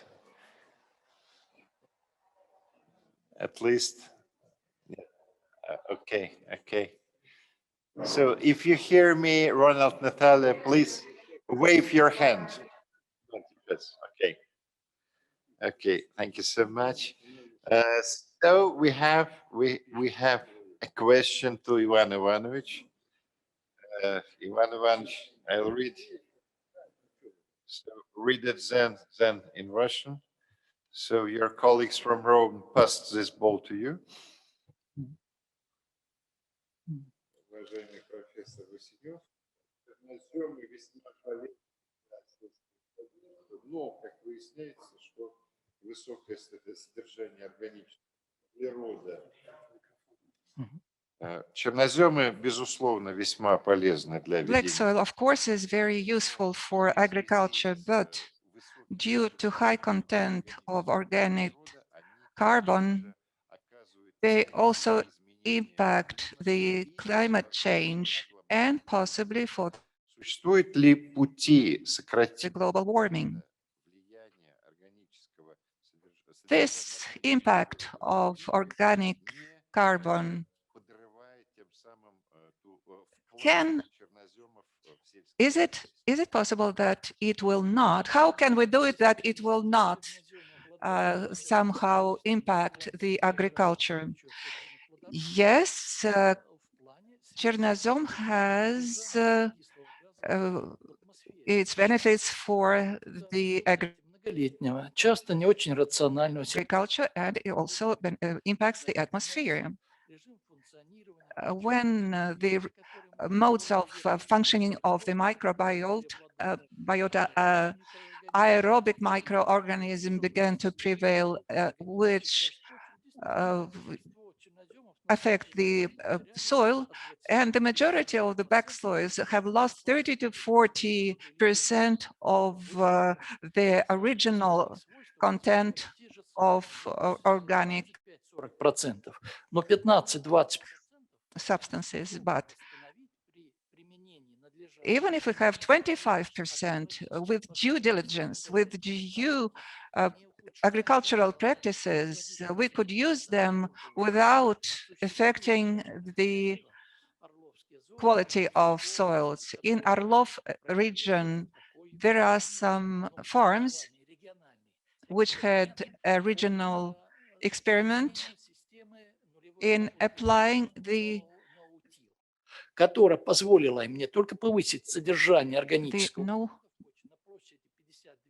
No carbon, I guess. I couldn't hear it well. And at the same time, they reduced the cost effectiveness to 40 rubles per kilo. Well, you probably are aware of the prices, but they said very frankly that for the first 4 years, we had some deficit in money, and the fifth of 6 years were much better. I'm sorry for характеризуется значительным пространством. A very, so to say, expansive reply. But with all the variety of the options, we have to be patient and select the technologies which have already proven their effect, so that they would also prove to be very efficient in other regions. Here is our interest and the perspectives. And we have a colleague who is in charge of that and who is doing that research. Thank you very much, Ivan Ivanovich. When I first came to this museum, Ivan Ivanovich showed me the monolith of 12 meters deep. And this is much much larger than the one which is preserved in the Paris collection of monoliths. So we come to the end of our first part, the first session of the relaunch of the Williams Museum.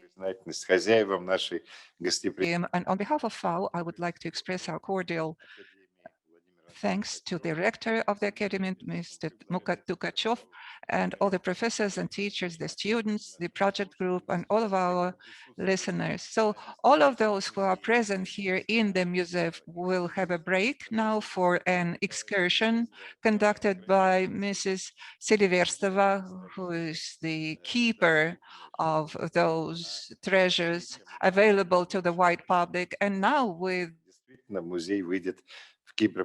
relaunch of the official website by the end of the month, it will be available for everybody.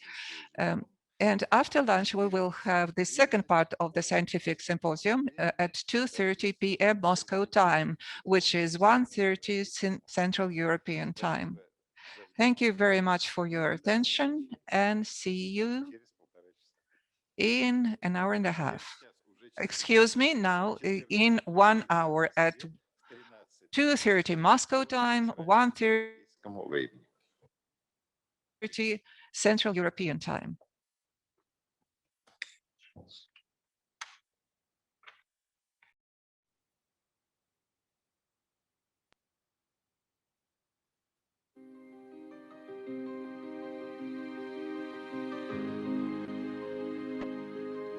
Добро пожаловать в один из крупнейших почвенных музеев мира – Почвенно-агрономический музей имени Василия Робертовича Вильямса. Музей основан при всемирно известном Российском университете сельскохозяйства. Экскурсия начинается из этого зала. Пожалуйста, не уходите. Мы начнем из этого зала экскурсию. Те, кто хочет остаться. Свыше 35 тысяч почвенных образцов, тысячи листов гербария и архивных материалов. В музее представлена самая большая в мире коллекция черноземов, богатых углеродом почв, которые необходимы для производства продуктов питания, а также играют ключевую роль в связывании углерода и регулировании изменения климата. Сегодня для Почвенно-агрономического музея имени Василия Робертовича Вильямса, неотъемлемой части нашего университета, его наследия и современности, начался новый отсчет времени. Благодаря финансовой поддержке Российской Федерации, техническому содействию ФАО Продовольственной и сельскохозяйственной организации Объединенных Наций, он вступает в цифровую эпоху. Оцифрованы почвенные монолиты, обновлены выставочные материалы, установлены сенсорные экраны, где посетители смогут ознакомиться с историей и содержанием экспозиции музея, лучше понять особенности почвообразования и агроэкологически сбалансированного землепользования. Все это делает достояние музея доступным для тысяч новых виртуальных посетителей из любого уголка земного шара. Формирование коллекции началось еще в 1894 году, когда будущий академик Вильямс возглавил кафедру земледелия Академии. Дорогие гости, очень Преподаватели приятно каждое провести лето сегодня уезжали на такую практику со небольшую экскурсию. студентами и осенью привозили образцы почв, горных пород, растений, многие другие натурные экспонаты, старейшим из которых почти 1,5 века. Для растущей коллекции монолитов в 1939 году начали строительство нового здания. Василий Робертович, который в то время уже имел большой опыт работы в Политехническом музее в Москве, лично разрабатывал проект нового здания музея вместе с архитектором Осиповым. Основная экспозиция музея сегодня состоит из 900 почвенных монолитов и размещена в 4 залах на основе зонально-географического принципа. От почв крайнего севера к южным черноземам и почвам субтропиков. Осмотр начинается с зала факторов почвообразования, в котором демонстрируются процессы выветривания горных пород и первичный процесс образования почв. В других залах на стендах мы видим фотографии типичного ландшафта зон, характерные образцы растений и монолиты почв, которые наглядно демонстрируют изменения в почвенных горизонтах, процессах почвообразования и антропогенной трансформации почв. Уникальная экспозиция музея дает возможность проводить экскурсии и практические занятия не только со студентами, но и со школьниками, знакомя их с таким важнейшим ресурсом, как почва.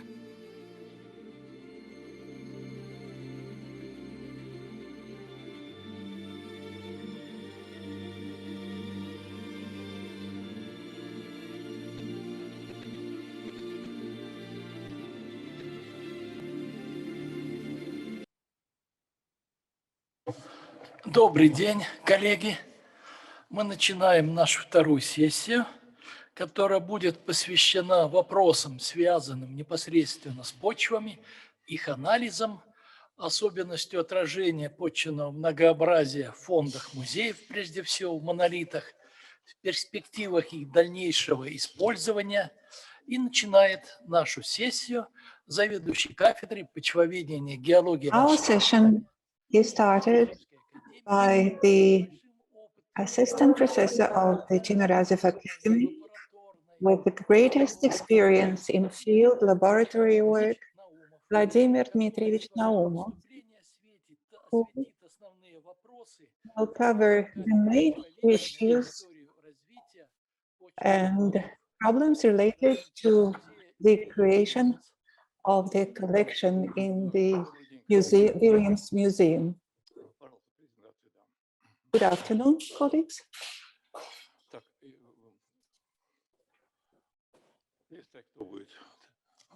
Давайте я буду листать. А нет, еще не все.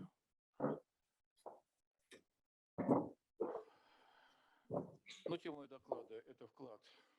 The subject of my presentation is the contribution to the build-up of the Williams Soil-Agronomic Museum collection.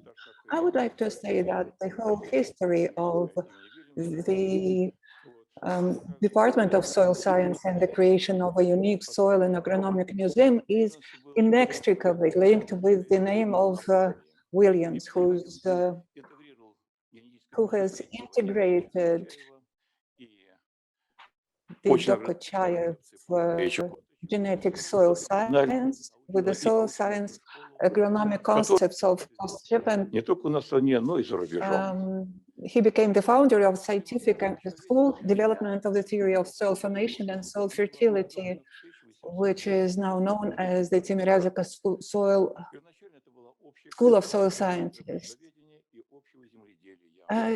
Our department was created in 1912 and until 1939, Academician Williams was the chair of this department. I would like to say that originally the museum was organized on the territory of the soil chair. It played an important role in organizing studies of the students in scientific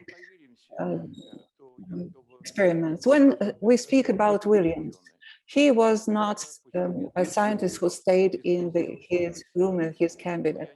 He traveled all across Russia. I'm not going to tell you about the places and spots which he visited. He visited lots of places in Russia, and he brought monoliths from all of his trips. That was his passion, his hobby, and he was not alone in his efforts because he also included his students into that. The methods of selecting monoliths was invented by him, and we are still keeping to that tradition.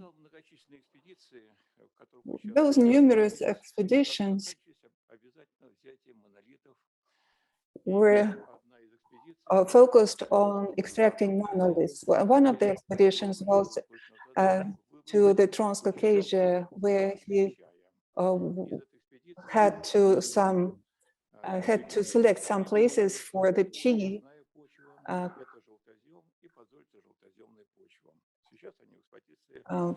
plantations in the Chakya region. As I said, the Museum of Soils, that idea dates back to the 19th century. The museum grew up. Its collection of monoliths were increasing, the minerals, herbariums were expanded, and the facility itself became too small. And in 1934, when we celebrated the 50th anniversary of Williams' scientific activities, the government issued an order on setting up the Museum of Soil. And this is the time since which we are thinking about our museum. Unfortunately, the construction began when Williams still was alive, but he unfortunately died before it was over. And Professor Bushinsky continued his work. And after the death of Williams, he became the head of the soil science department since 1939. He was not only an active participant in the construction of the museum, but he was also organizing the whole of the collection of the museum. And under him, there were some major expeditions that were carried out by him because the new building, the new facility needed a new collection. And here I would like to identify two expeditions: AgroLes Project expedition to create state protected forest strips and other plantations in the southeast of the country, and the other one for soil research in view of the development of virgin and fallow lands and the different expeditions were organized by the members of the museum. Then Professor Yarkov, Sergei Yarkov, participated in the development of the new exposition of the museum. He also went to the different expeditions, and when we are looking at the exposition, 8 monoliths were identified by Professor Yarkov. And those were the southern, the meadow salted soils.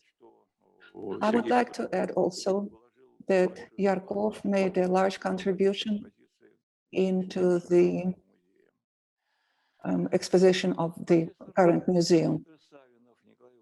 Professor of our department, Savinov, 30 monoliths were selected by him, together with Rostovtseva.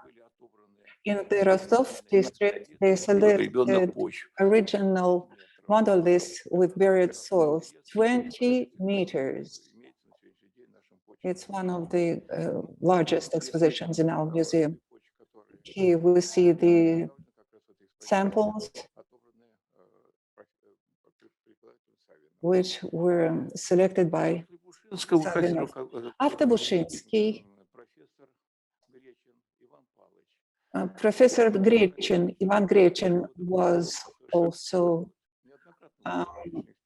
chair of our department from 1960 to 1966. He also traveled to the different parts of Russia, and here you see the how he is looking at the map and trying to identify the route. And he was mostly working on the podzolized medium thick loamy soils. Professor Maria Pershina, her whole life, she was our leader, and until a very advanced age, she went on field. She was a real field worker. Her interests were in the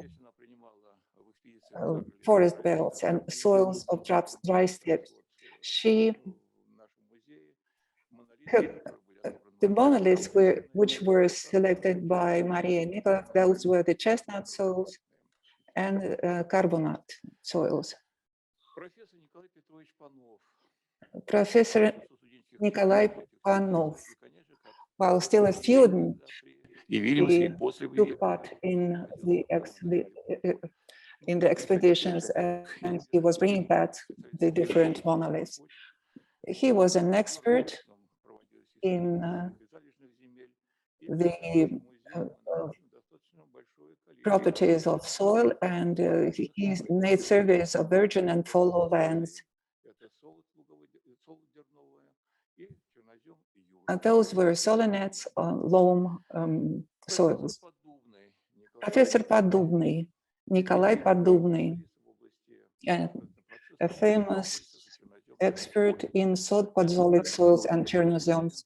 He traveled to the different parts of Russia, and at present, our museum boasts 2 or 3 monoliths, which he brought from the solonets and soliditic soils. Now, Mershin, another assistant professor who traveled to different places of Russia, and he selected 3 monoliths in the museum, and those were the fine chestnut steppe solonets and dark chestnut carbonate loamy. Assistant Professor Pashansky, he took part in a lot of expeditions, both in Russia and abroad. In our exposition, we find monoliths which were found in Siberia, in Chernozem leached and gray forest and dark gray forest soils. Professor Savich, Vitaly Savich, he is one of the leading research professors in our sphere. He worked in the north and in Kamchatka, in Siberia.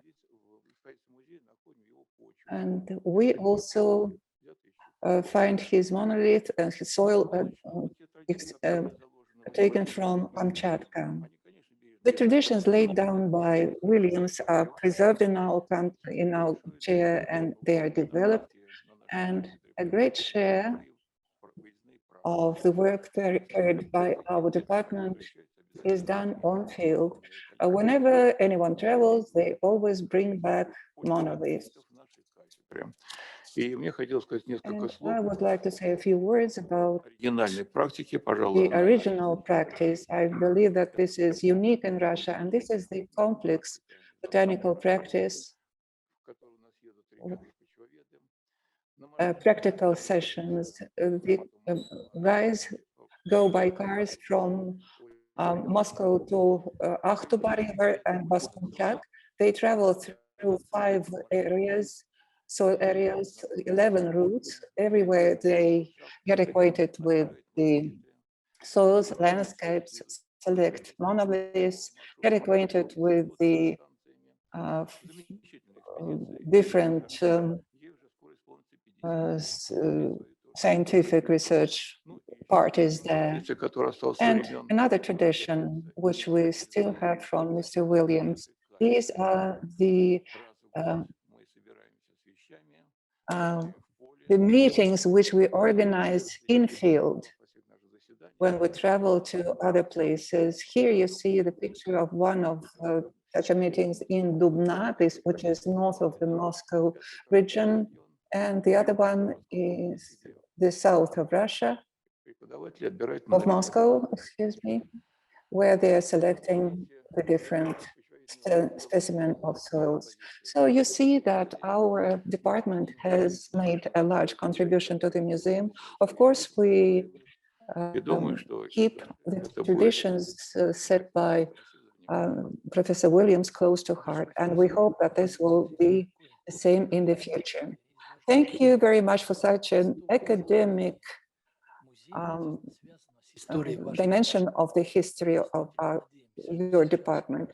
We do hope that now we look at it as a history which is not just a history, but it will be developing. So we're keeping to the schedule, and now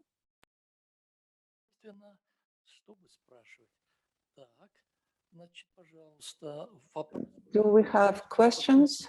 Yes, we have already a question. Vladimir Dmitrievich, what is the purpose? Just a second.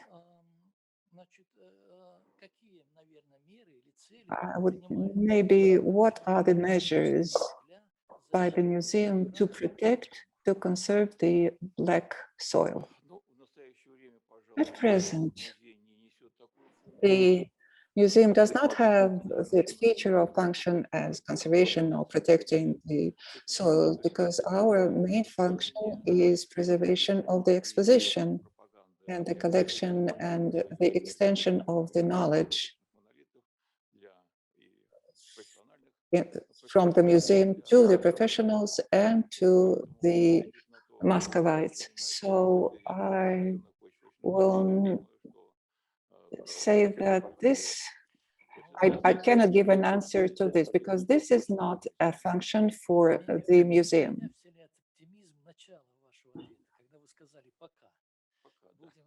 But you have said that so far, yes. So I think that maybe in the nearest future, maybe, well, proceeding from history, I've been working in the department for a long time.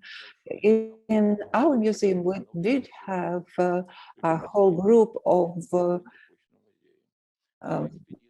scientific workers, 7, and there were expeditions where we traveled to all parts of the country. And of course, love was, so to say, boiling here. Monoliths were brought from the different places. We had different expositions, specialized exhibitions. Unfortunately, now we don't have a single scientific fellow, a senior or junior fellow who would be carrying out the job, this work. So we need some scientific workforce.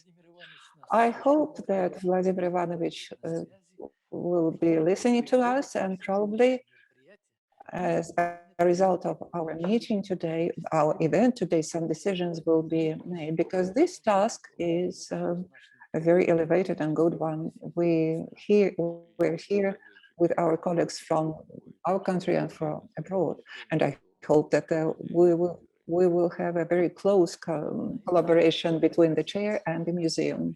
Yes, let's hope for that. The next. Well, we've corrected the line of speakers, and we have now the presentation of Jetse Sturfogel. He's a professor from the Research Center of Wageningen University from the Netherlands. Well, the Timiryazev Academy and Mr. Sturfogel Jetse have a lot of history.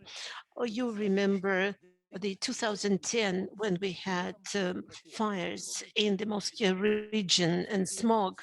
And during that summer, Mr. Sturfogel came to Moscow, arrived in Moscow, and he visited the museum and he went to the field. He was digging, and every year he comes to Russia, and he was the first when we talked about this project, the preparation project. He came with a presentation, and his presentation deals with the organization of the International Museum Center, Research Center in the University of Wageningen. And when our colleagues went to the Netherlands, they felt like at home. And despite a lot of nice words about the progress of this museum, but the component, the functional component, the functional and ecological assessment, which is associated and related to evolution, of which the Wageningen University has a lot of experience, we still have to work on it. But now I want to give the floor to Mr. Sturfogel. Thank you very much. It's a pleasure to be here. To be honest, I'm in the field at the moment. That's of course part of our job. That's what we all would like to be. It's always the best thing. Nevertheless, we don't always have that opportunity. And as we heard already in the previous presentation, that Mr. Williams traveled around Russia, that is not something that we all can do. Although we would like, but in these days it is certainly not as easy. So in that context, I would like to share with you a little bit the importance I think that the soil monoliths have for the better understanding of the essential diversity of the Russian soils. And as Ivan already mentioned, I had the great pleasure to visit the Williams Museum several times and discussed its important part. And I think it really has an important element, and for several reasons.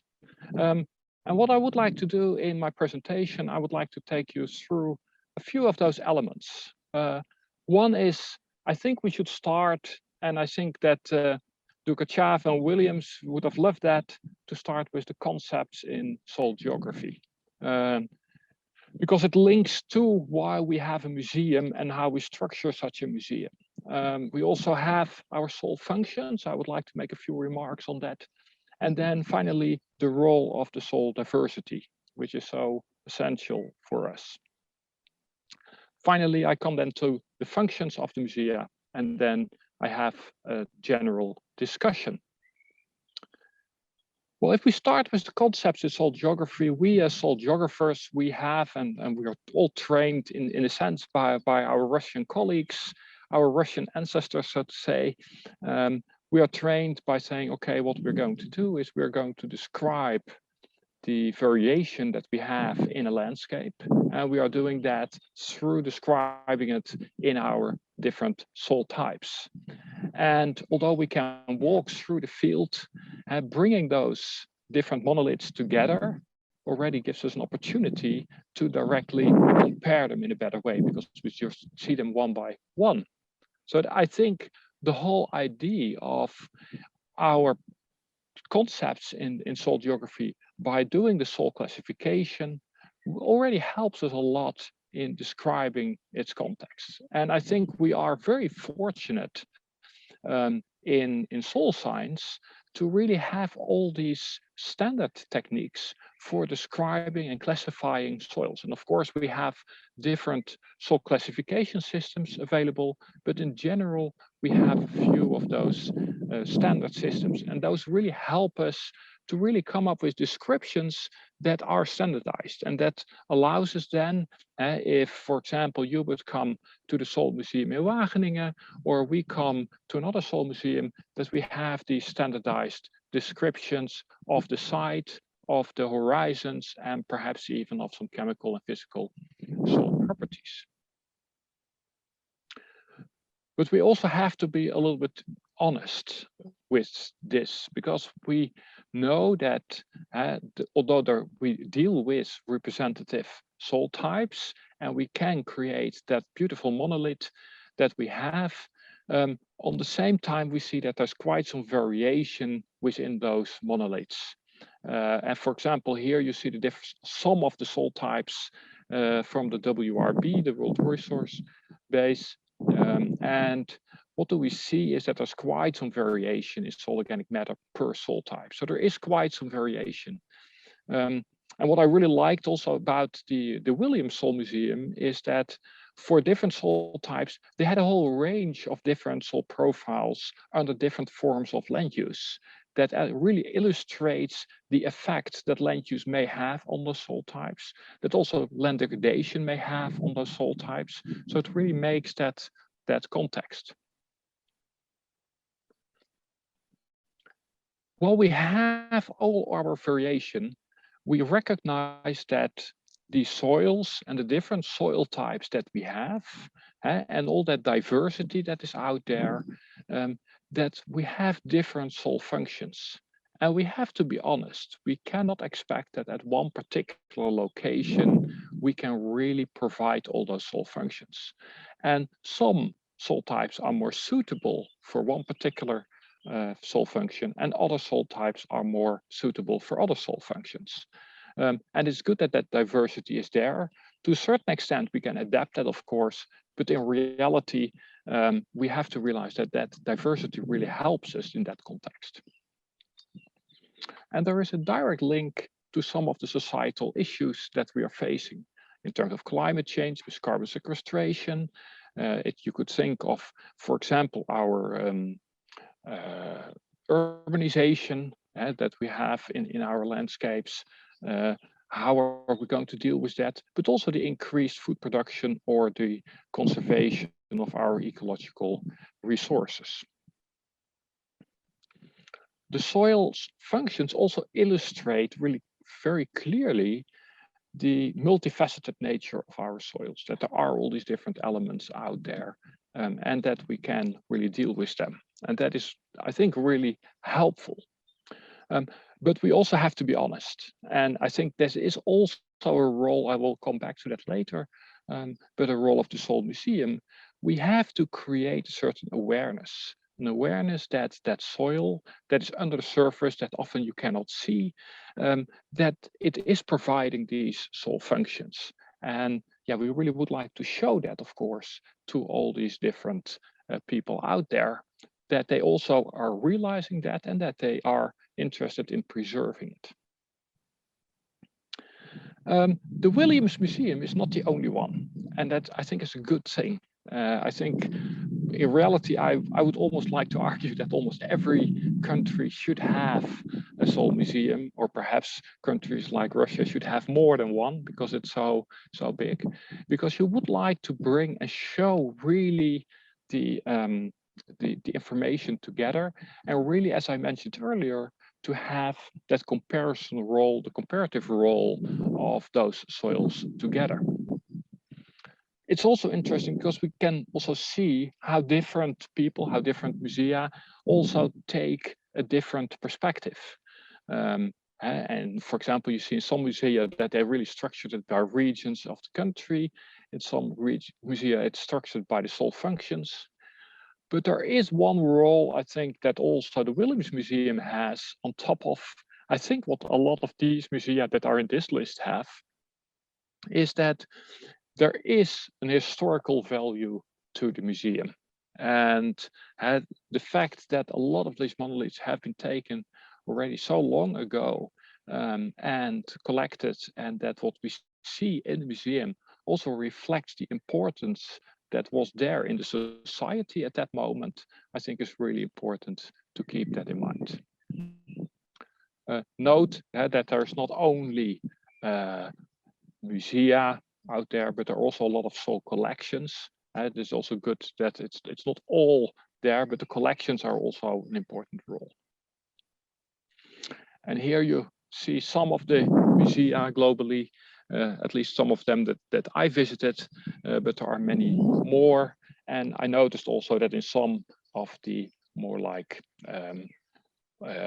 environmental museums, or soil geography, or geography museums, I should say, of natural history, that they also have sometimes a collection of soil monolites.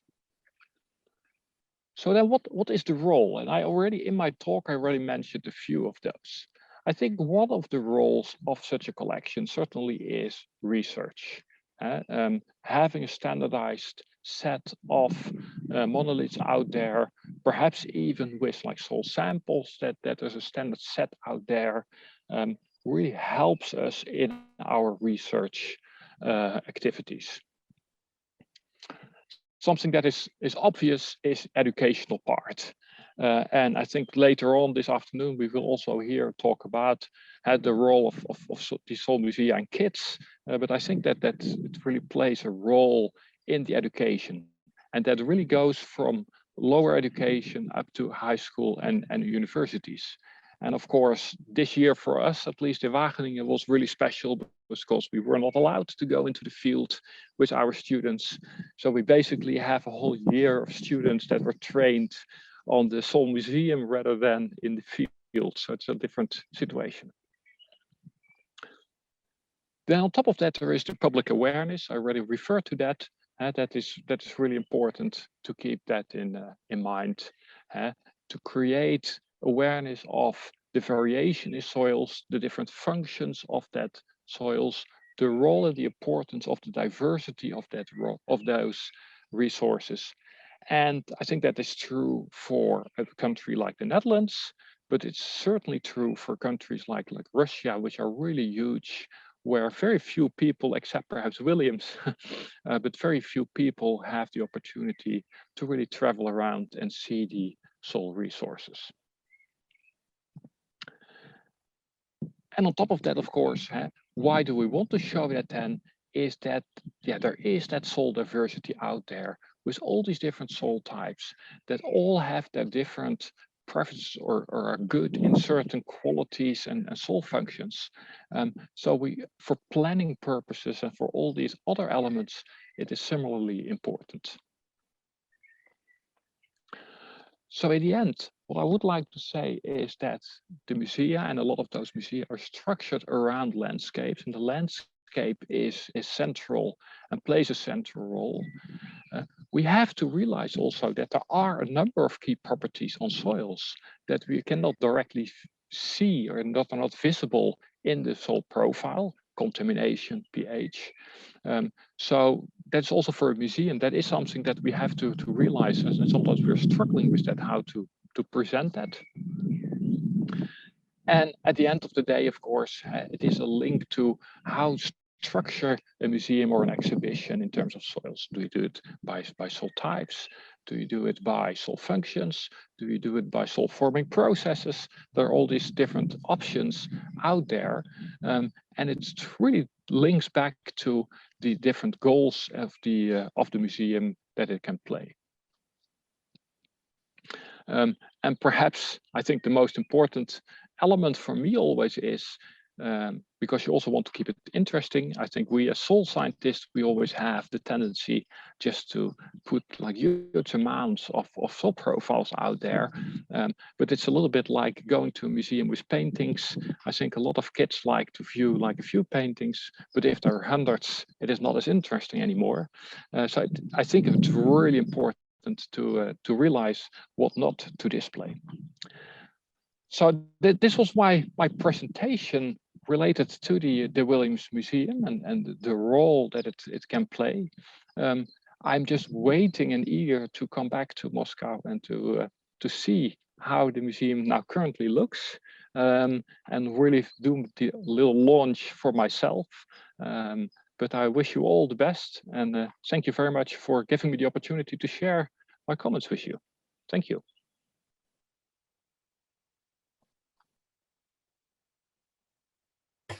Большое спасибо, профессор Штурфогель. Мы тоже с нетерпением ждем, когда мы сможем увидеться с вами в Москве, в Курске. Thank you very much. We also wait for the opportunity to meet with you in Moscow, Kursk, or in the field. But in order to familiarize with the museum, we will launch an access to the museum until the end of the month, and you will be able to see the current museum, the digitalized information in the museum. But nevertheless, we are waiting to meet with you in Moscow, in Russia, in the regions. And as we agreed before, the black soils that were debated, you know that we are waiting to discuss these issues like it was mentioned by Mr. Trukhachev. And now I want to give the floor to Mr. Krasilnikov, and he will wear several hats. He is the executive secretary of the Eurasian Soil Partnership. We've talked about it a lot today. And well, the Eurasian Global Partnership is the leading team. At the same time, he is the dean of the Lomonosov University, and he is the chairman of the security department of the Lomonosov University. Pavel Vladimirovich was one of the founders of this project, and he discussed the plans for implementations. He provided his advice, and allow me to give the floor to Pavel Vladimirovich Krasilnikov. Thank you very much for introducing me. I will make a short presentation to celebrate the event which we witnessed today. And as you know, FAO is a structure which is organized, so to say, formally, and the Global Soil Partnership, which exists under it, it also has some documents which regulate its activities. And now I will try to somehow tie together those documents. There are lots of them, and they streamline the activities of our partnership. And here, I think the project of recreating, in fact, the Soil Museum after Williams is best fitted. Just a second.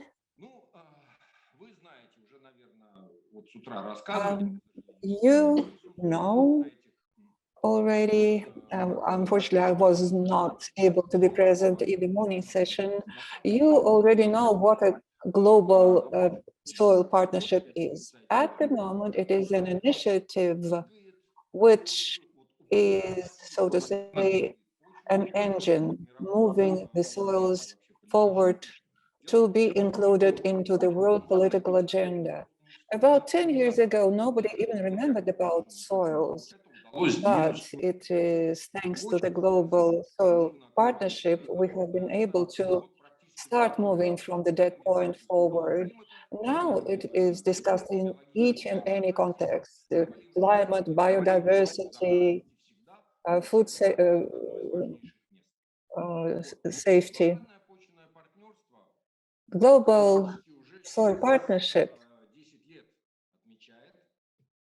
has existed for 10 years now. Since the very beginning, we have taken an active part, I mean Europe, into the, well, in the FAO dimension. Europe is not just a part of the world, it is the whole of Europe plus the former USSR countries.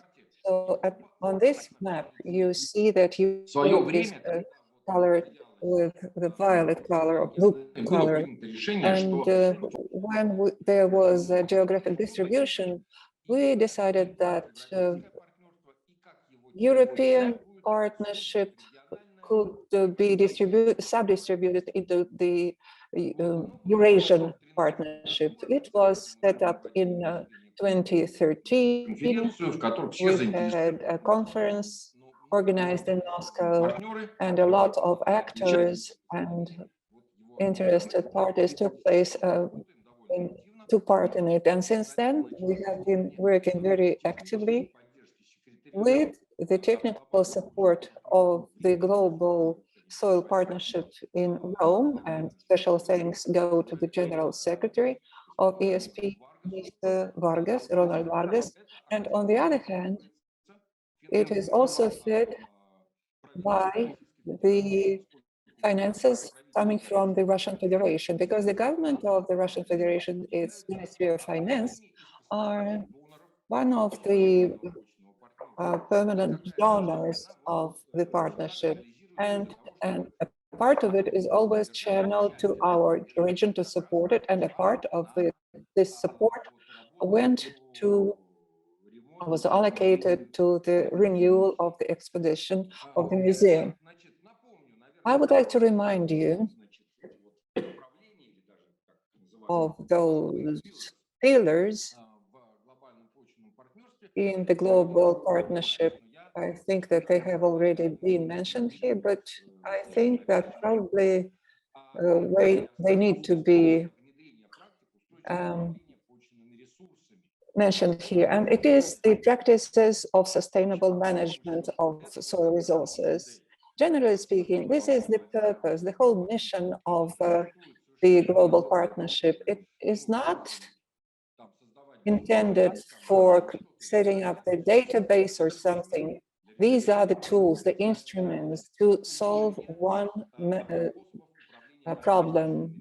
And this is solving the tasks of managing our soil resources so that they would not be depleted, so that they would be more productive, so that this resource would support our activities on the soil, the agriculture.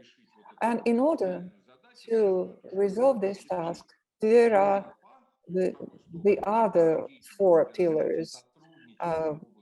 One of them is the development of activities for cooperating in the soil policies, investments, education, extension, awareness raising, and technical cooperation. So we're looking for investments, working with the politicians, and of course, it is the awareness raising and extension. So this is the second pillar is intended for the museum itself. The third pillar is a development of applied scientific research, which will help to manage soil resources. And the fourth and the fifth pillars are related to information.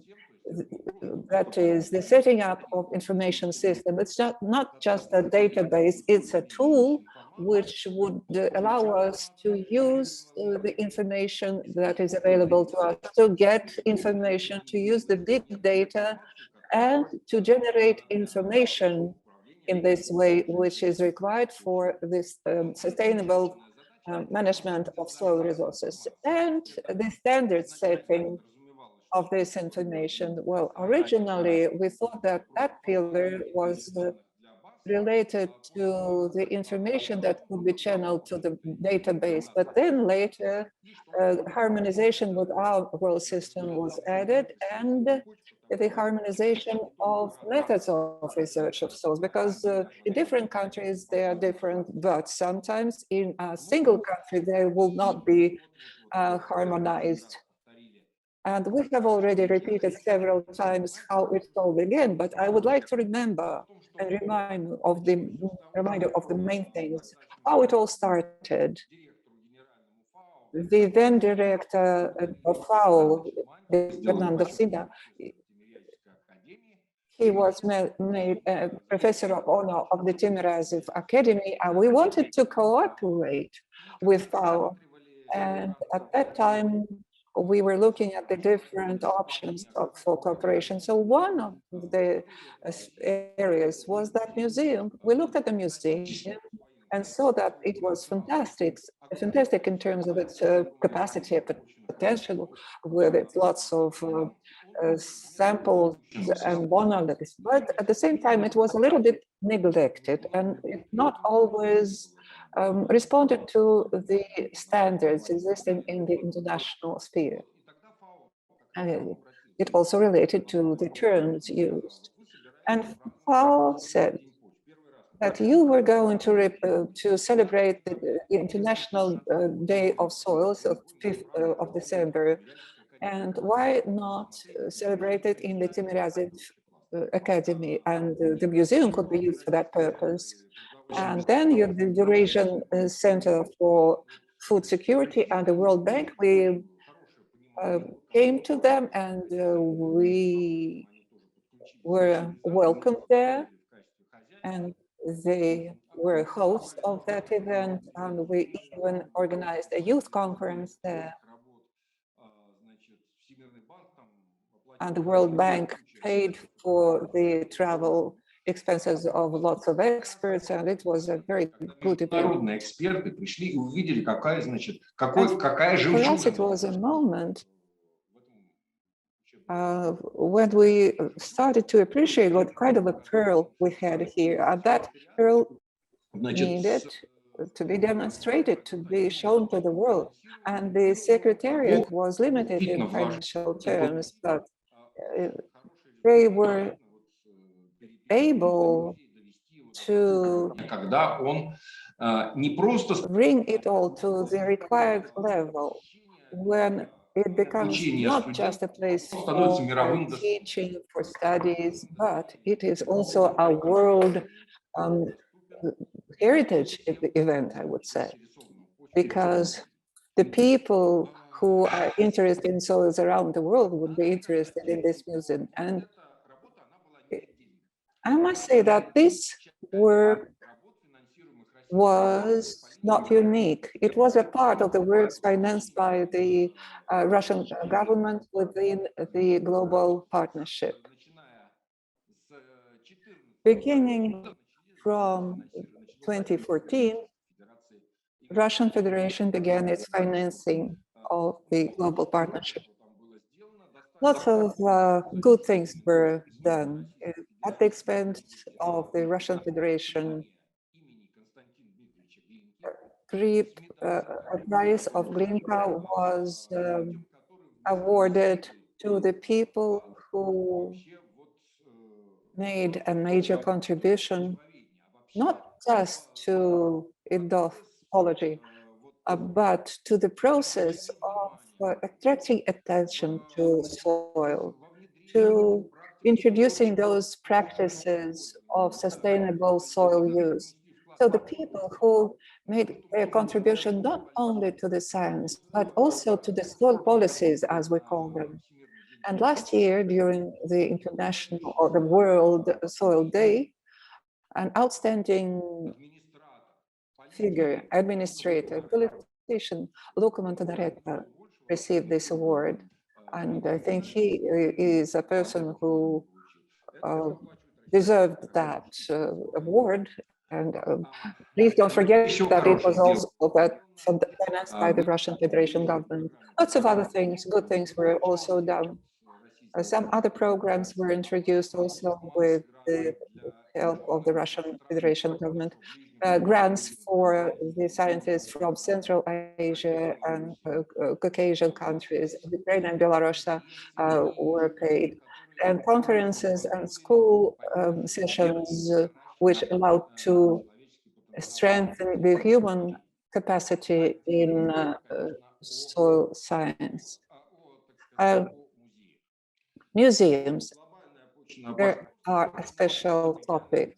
The global partnership and its subdivision, the Russian partnership, have always paid attention to that, especially important it was during the plenary assembly of ESP in Tashkent in 2018. We talked a lot about soils there, and it was suggested that to strengthen and reinforce the major soil museums. And of course, our locomotive of the museum movement is the Dokuchayev Soil Museum. It's the oldest. It created its exposition, which allows for the studies to be made there, to work with the school children. Over the last 10 to 15 years, they created new expositions, the subsoil world and everything. It's just a chic museum. The Williams Museum has also been brought to order, I would say. And it's a very nice place. And of course, these centers are important because their function is important. And on the other hand, our colleague, the director of the Kharkov Agrochemistry Museum, Maluk, he said that in general, it would be very nice if at even at school museums we had some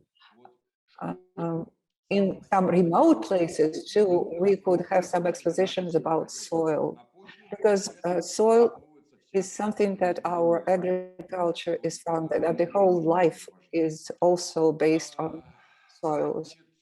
So at present, there are lots of projects that have been launched on the base of the museum. In St. Petersburg, of course, this is the State Soil Museum. They have whatever you want. I think that the representative of the museum will talk about that in much more detail, but the preschool children, students, they occupy the museum. So to say, in 2012, 18, excuse me, we celebrated the World Day of the Soils. So Timiryazev organized it in 2014, and in 2018, it was organized in St. Petersburg. Everybody was happy with the organization, and the exposition makes soil popular. That's the gist of it. And the Williams Museum, how can it serve to propagate the knowledge? How can it raise the awareness about soils? I would like to repeat that this is not just studies or sessions for students. I'm not speaking about the Timiryazev Academy students. I'm also talking about the higher learning institutions, universities, but also this specialized secondary schools, which will also be interested in that. Then virtual tours of the museum. This is also a fantastic chance to raise awareness about the soils. People just do not understand how beautiful soils are, and we can show that. And that's the special excursions for school children and preschool education. Something important which has already been mentioned here, and these are trainings on the classification of soils, especially international classification. Then all the other chances will also be limited of observing and exploring the soils. But if anyone wants to raise his classification, then this is the best thing. Monolith, any and each monolith can be classified, and the principles can be described and explained here, the profiles, everything. And of course, apart from the monoliths, we also have some samples, about 50,000, if I'm not mistaken. And these samples can be also used as the reference points for comparison with the degradation or contamination of soils, great possibilities and chances and opportunities. I congratulate my colleagues, and I'm looking forward to collaborate and cooperate with you. Thank you very much. Thank you, Pavel Vladimirovich. We have a question for you while you were speaking. You were speaking about the training on the classification of soils. Could the Eurasian Partnership consider the possibility of organizing courses, the training courses on preparing soil monoliths using the experience of the museum? Yes, I think we could do that. Literally speaking, this autumn, we will have the next plenary assembly. We will talk about it and we'll introduce it into the program. Of course, this is a dead season and the money is over. People go to the field, so to say, in September and in August. But in October and November, we are going to consider our program. By the way, someone has already spoken about it, but it was later somehow put onto the desk. Yes, there is some interest because there was a question. In certain countries and regions, despite the variety of monoliths, there are no representative monoliths of these regions. And our colleagues from Serbia wanted to include their monoliths, but they have no longer the experts to do it. Please come and help. And so I think that since you somehow supervise the Transcaucasian republics and Central Asian republics. And I think that for our regional universities, it might be of interest. So Vladimir Vladimirovich, you could do that. This is a public appeal to you. And I think that the experts from your university and the experts from the State Soil Museum will be able to organize those master classes on this subject. Thank you very much. So on this promising matter, we would like to close it and now go to the presentation made by Mr. Daci Carmelo, who is president of the European Society of Soil Conservation from the University of Palermo. He organized the 7th Congress of Soil Conservation. When all the participants of the Congress visited the museum, they were very much interested by its collection, interested in the increased cooperation. We do have that cooperation going on, and we hope that it will be developing fruitfully. Professor Daci, the floor is yours. Well, thanks a lot, Ivan. And let me share my screen with you and the other colleagues of this conference.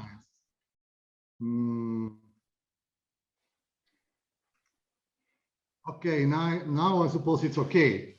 So, good afternoon, everyone. I'd like, first of all, to thank the organizers of this virtual ceremony to launch the modernized Williams Soil-Agronomic Museum. And in particular, I wish to thank Professor Ivan Basina for inviting me. Personally, and also on behalf of the European Society for Soil Conservation, I wish to underline that it's an honor to have the opportunity to address such a distinguished audience. I was invited to share with you reflection and ideas on the prospective of collaboration between the European Society for Soil Conservation and Williams Soil Museum for better understanding the modern challenges. So, the first reaction that I wish to share with you is that nowadays, one of the main problems observed in the field of education is the inability to create relationship between the human life and activities, instruments, tools, and materials which take part in the education of the people. Such condition affects the life learning education process of students at any level, narrow the ways of accessing and using information, and prevent the active and effective use of their skills, talent, and creativity. And schools and university are not the only source of learning and knowledge, where the prepared information given as education is an effective and interactive process. Different learning environments such as museum, parks, exhibition, that galleries may ensure the permanence of the education taken by conversion of the institutional knowledge given by school and university. The relationship between the museum and its public has evolved from complete ignorance to subordination of the museum activity according to the public expectation. When the museum first appeared in the photo of the Galleria degli Uffizi in Florence, and its public has evolved from complete ignorance to subordination of the museum activity according to the public expectation. So, when the museum first appeared, they were placed in a position which was superior over the public. Their role being to raise the public level of understanding, to elevate the visitor spirit in taste. But in the last 50 years, this relationship has changed, and the public occupies now a higher position. However, as the museum is being put to the public and local community service, the temptation to slip into excessive commercialization and populism is big, and the boundary between sublime and ridicule is getting very thin. Thus, museums are in danger of turning from place of aesthetic contemplation into entertainment places, from oasis to tranquility into noisy, crowded place, from promoters of education into fast information place, from temples of heritage and knowledge into bazaar of consumption. In the age of internet and social networks, of cultural consumption, fast food type, of buzz type culture, the aesthetic contemplation gives way to the sensual experience, and museums gradually become sense-scape type space where new technologies help visitors to get acquainted to the exhibit, not only visually, but also by means of all their senses, in order for them to have a complete experience of the visit. So the museum may assume the social responsibility idea and respond to the needs of curiosity, entertainment, and may act as an agent of social change as well, without betraying its role of public education and cultural values promotion. In this context, the refining, in the context of refining the role of the contemporary museum, the key question that rises is related to the role of soil museum in the contemporary society. Is it a role of cultural education where the museum's offer is deemed to raise the cultural level and implicit change of public opinion? Yes, in my opinion. Or it is rather a role of entertainment, and in this case, the offer must satisfy the public's need for spending their spare time and implicitly adapt to the public demand, not in my opinion. And in the case of Soil Museum, can we speak of social inclusion in the sense that the museum's offer reflects social changes and acts as an agent of cultural changes? Yes, in my opinion. So, as far as concerned soil museums, there is a general agreement that they have 5 functions. Some of that were stressed also by Professor Sorboger. The first is education and courses. Second one is research. Third one is information and edutainment. The fourth is social function. And the number 5 is a real museum function. So, in my opinion, the most important function of the soil museums are education and information. In short, the major role of soil museum is to spread soil perception and awareness among the civil society and particularly among young generation. This last is one of the goals of the European Society for Soil Conservation. Particularly in the last decade, we have devoted, the European Society, I mean, our attention and time to spread soil perception and awareness among students of the primary school. In this sense, the European Society for Soil Conservation has promoted several initiatives, such as several celebrations of the World Soil Day, the version of the comic Living in the Soil, the English version of the comic Let's Go to Discover a Soil Biodiversity that participate in a FAO contest. And now a new way to achieve soil perception and awareness is to give by the possibility of collaboration between the European Society of Soil Conservation and the Williams Soil Museum. In these last 2 decades, and specific concepts and ideas have been stressed to highlight soil importance and role in a healthy environment. Several speakers stressed this morning, particularly Ronald Vargas. And this concept refer to the concept of sustainable development goals, soil ecosystem services, soil sustainability, security, awareness, governance, and soil perception. And I wish to say that I did recently a sort of research on Scopus considering such issue.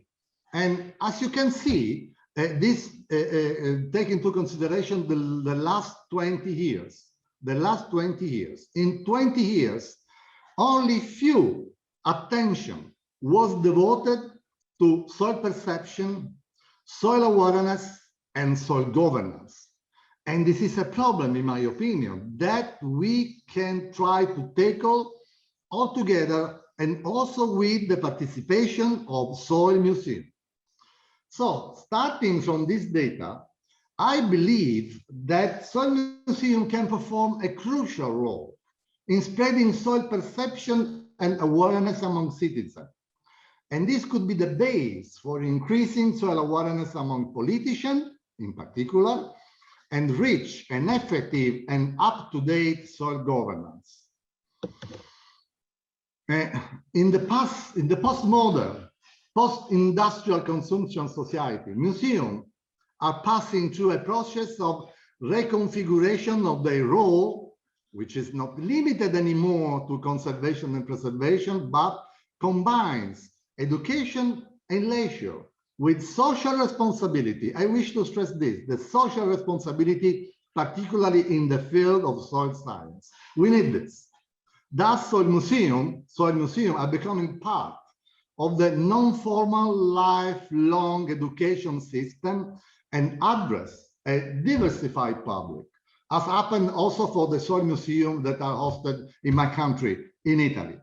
So, and in the 5.0 society, I mean, in a human-centered society that balance economic advancement with the resolution of soil problems by a system that highly integrates cyberspace and physical space, soil museums are landmarks of the global community, creative products used in local development strategies, important scientific attractions, contributor to the local economy also, and focal points, in my opinion, particularly soil museum, to increase soil perception for better understanding the importance of having good quality soil to maintain the environmental equilibrium. And this is particularly important for the young generation, for students, for teenagers, from students of primary and secondary school. This is my opinion and my vision of the integration between the activities of the European Society for Soil Conservation and the Williams Soil-Agronomic Museum. And before to conclude, let's spend,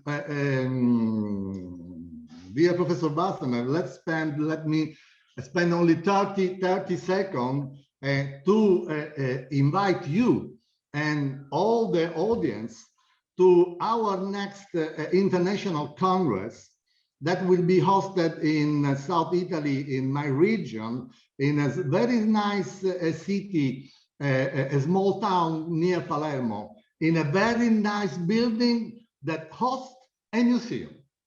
A nice building that hosts a museum. So I wish to invite all of you next November from 10 to 14 in Sicily to attend the International Congress on Sustainable Management of Cultural Landscape.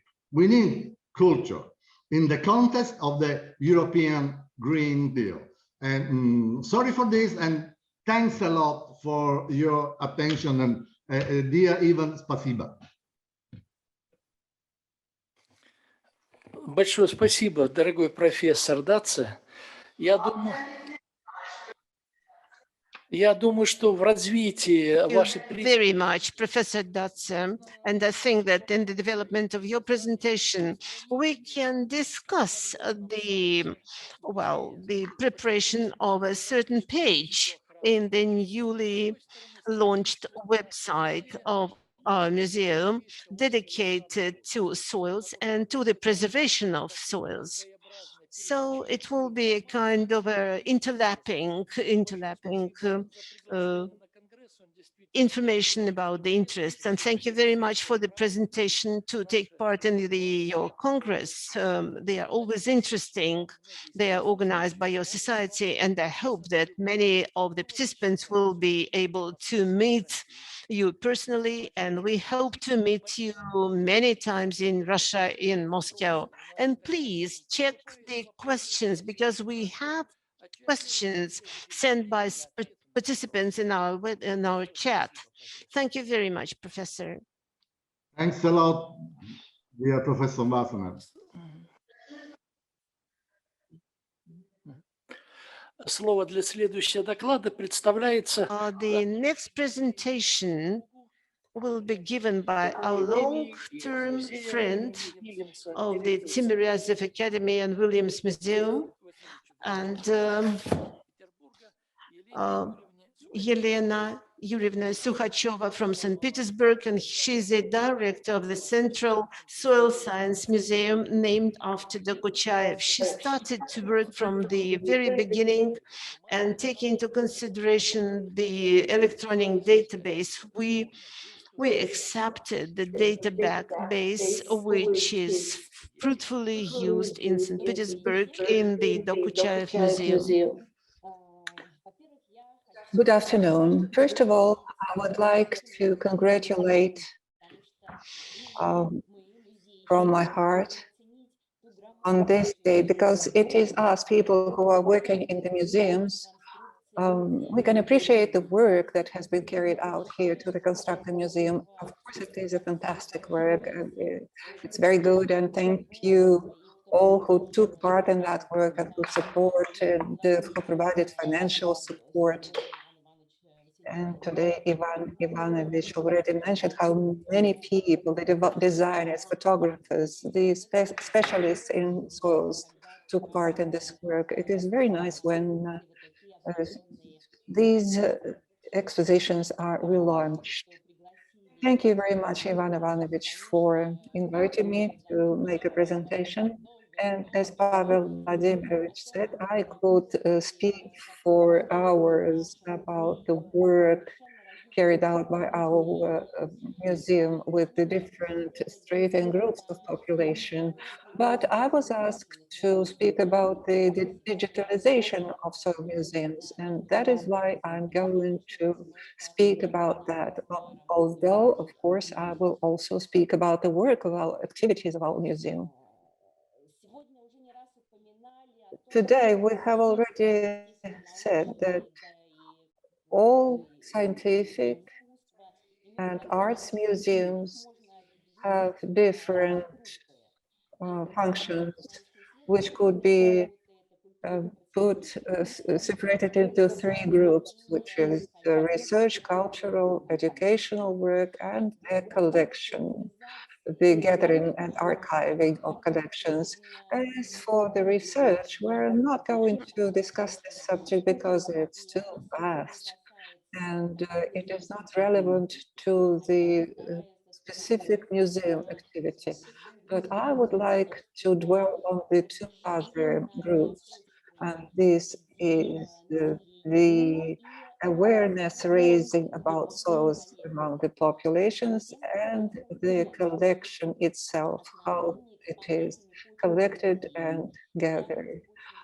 Of course, the soil monoliths and samples are the basis of our museums. They are unique and they are different from all the other items which are put on display even in the scientific museums. Why? That is because soil monoliths are not as vivid, expressive, and we need to apply a lot of efforts to show and demonstrate the beauty of soils. So how we are using the state-of-the-art technical instruments to popularize and to organize the collection. I'm going to give our museum as an example. It was established on the initiative of Dokuchaev in 1904. It has over 2,500 monoliths and samples, even more samples. And in our halls, we have on display about 300 soil monoliths. To work with these vast collections of soil monoliths and samples is a very difficult job. You see that we have different collections, different monoliths. Those could be historical collections. For example, here is a collection from 1908 to 1911 from the Amur region. Or these could be collections which could help us with the classification, luvisols, creosols. Of course, they are just a small part of our collection. Now here is a geographic dimension collection: Kamchatka, Georgia, Antarctica, Cuba, etc. And about 10 years ago, we created the database of soil monoliths with the description and classifications, different classifications and photographs of the landscape. But over the last few years, we have faced the problem of digitalization of these monoliths. Why? Now we have a state catalog of the Museum Fund of the Russian Federation. In general, all the museums of Russia, irrespective of the specialization, must introduce their items, for example, items of art, of culture, and our collection of soils and soil samples into the catalog, into the state catalog. Now we are registered in this catalog of the Museum Fund of the Russian Federation. And here, this is our museum. It has its own web page. And we have over 1,800 items of our collection registered there. Those are the samples and monoliths, like, for example, shown here, or some works of historical importance or cultural importance. Here we see the live picture of Vasily Dokuchaev. In the state catalog of the Museum Fund of the Russian Federation, there is a special page where museums describe all of their items. And we also have another function which allows us to see, and it's open to anyone who goes there into this catalog, and you will see anything you're interested in. For example, all the portraits and pictures of the Kuchaev, and including those which are kept in our museum. The second problem is creating the database for other purposes, for the purposes which have already been mentioned here, for example, soil and ecological monitoring. Well, those monoliths and samples can show us the changeability of soils because of their contamination and degradation. And here we faced the following issues. And Ivan Ivanovich has already said it, that sometimes it's very difficult to use the old passports of soils and to compare them with our modern perception and understanding of soils. But we also had to have the linkages between those places where the monoliths were found. And so we worked out, so to say, a guide on how to compare and check them against each other, all of the monoliths and samples. And they're linked to the place where they were found. Now, the next thing I wanted to say, the database was also created to resolve classification issues.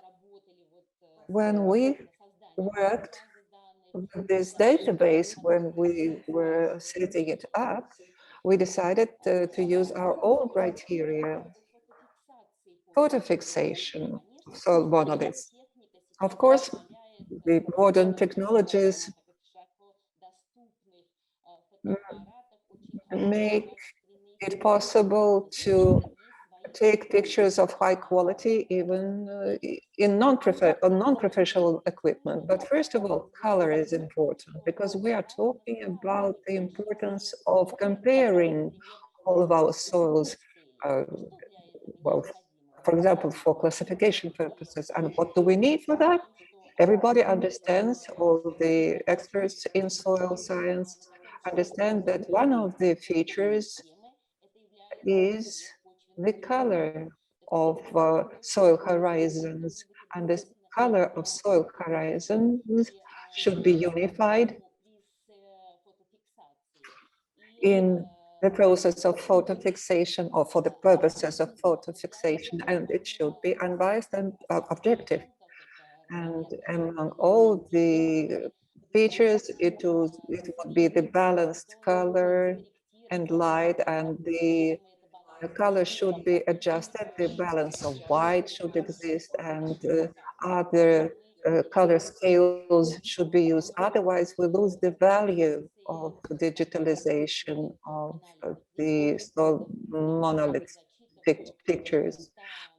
Here we have, I'm not going to speak about it, but here are the requirements for the digitalization of soil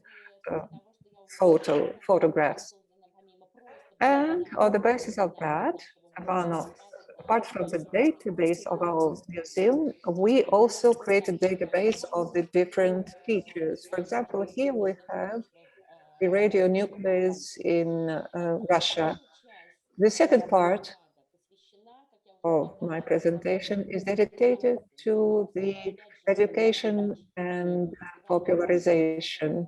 A lot has already been said here, and in our museum, we have made great progress in this respect, because for many years we have been working in the different spheres, excursions, exhibitions, birthdays, the master classes.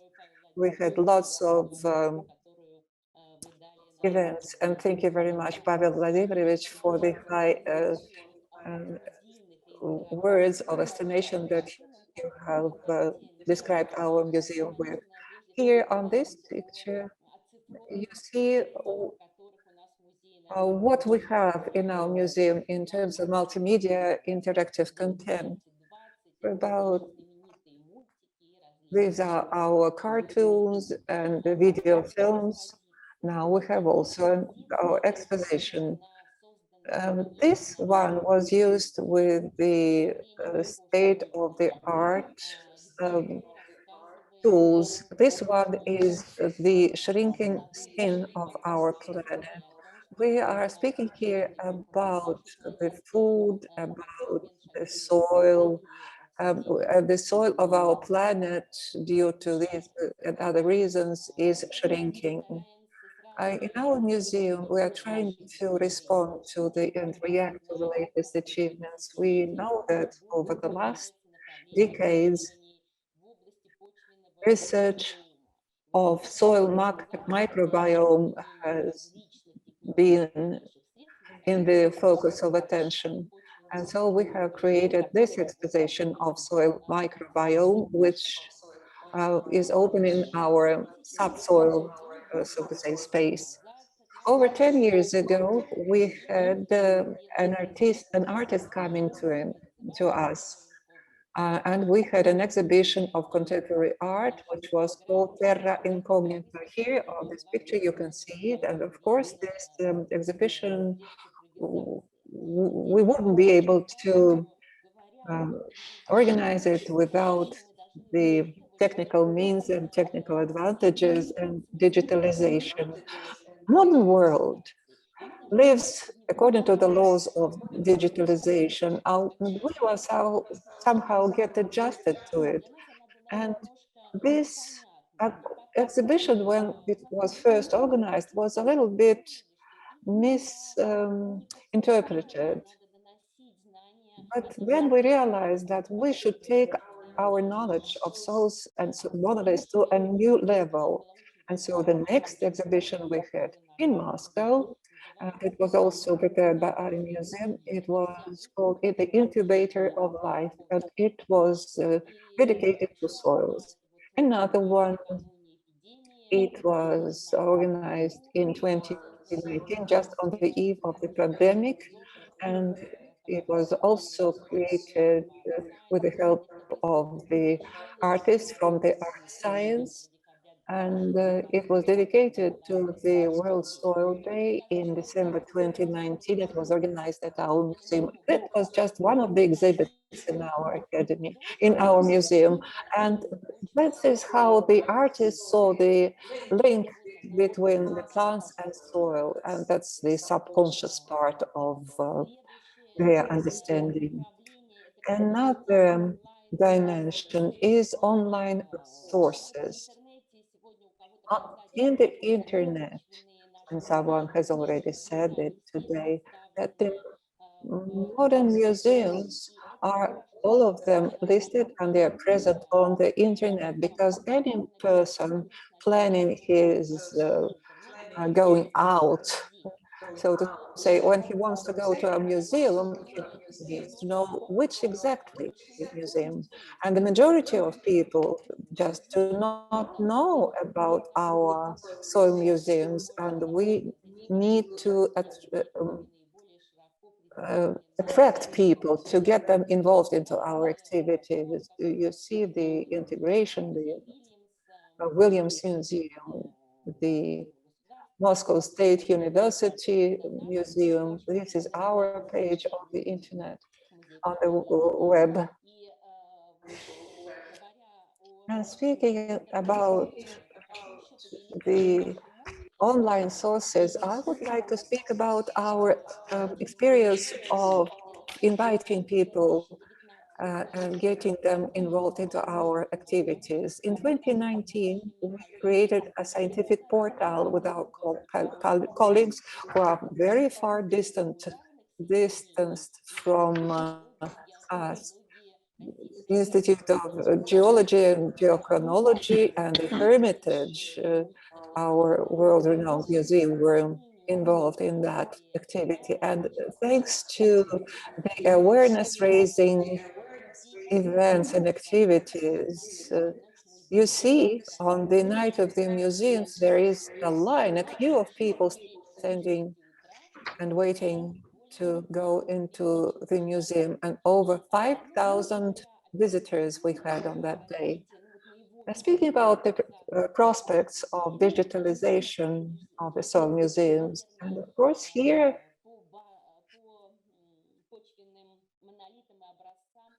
speaking about monoliths and samples, there should be a certain online source, online information center that would have all of our monoliths and samples from all the soil museums. First, we would like to speak about Russia, and then the whole of the world will come in and join. Of course, that would be very important and required by the students and those who are involved in soil research. Our opinion is that we first have to realize and understand where these collections exist. And with our colleagues from the Timiryazev Museum or the Williams Museum, we have to work out with them a certain structure, and then that information center could be used for different purposes, for monitoring, for classification purposes, to identify mapping items and for education purposes. And the last thing I would like to say is, in this case, I think many of us already know that thanks to State Mandel, this global soil museum network is created, and the first presentation was made on the 5th of December 2020, I mean last year, where 4 museums were represented, and as far as I know, just a lot of people were able to view it, and there were very good reviews and response. And I think that that's how digitalization should be used in all spheres of our activities. Thank you very much for attention, and we're always ready to welcome you to the Dokutraev Central Museum of Soil Science in St. Petersburg. Thank you.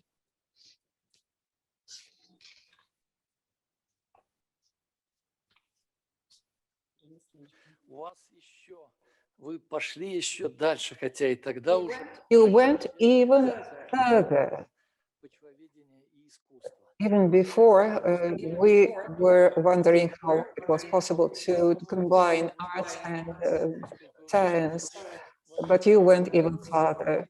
There is a question addressed to you, because please be very short about it. Which steps could be taken to make soil museums more useful for young generation?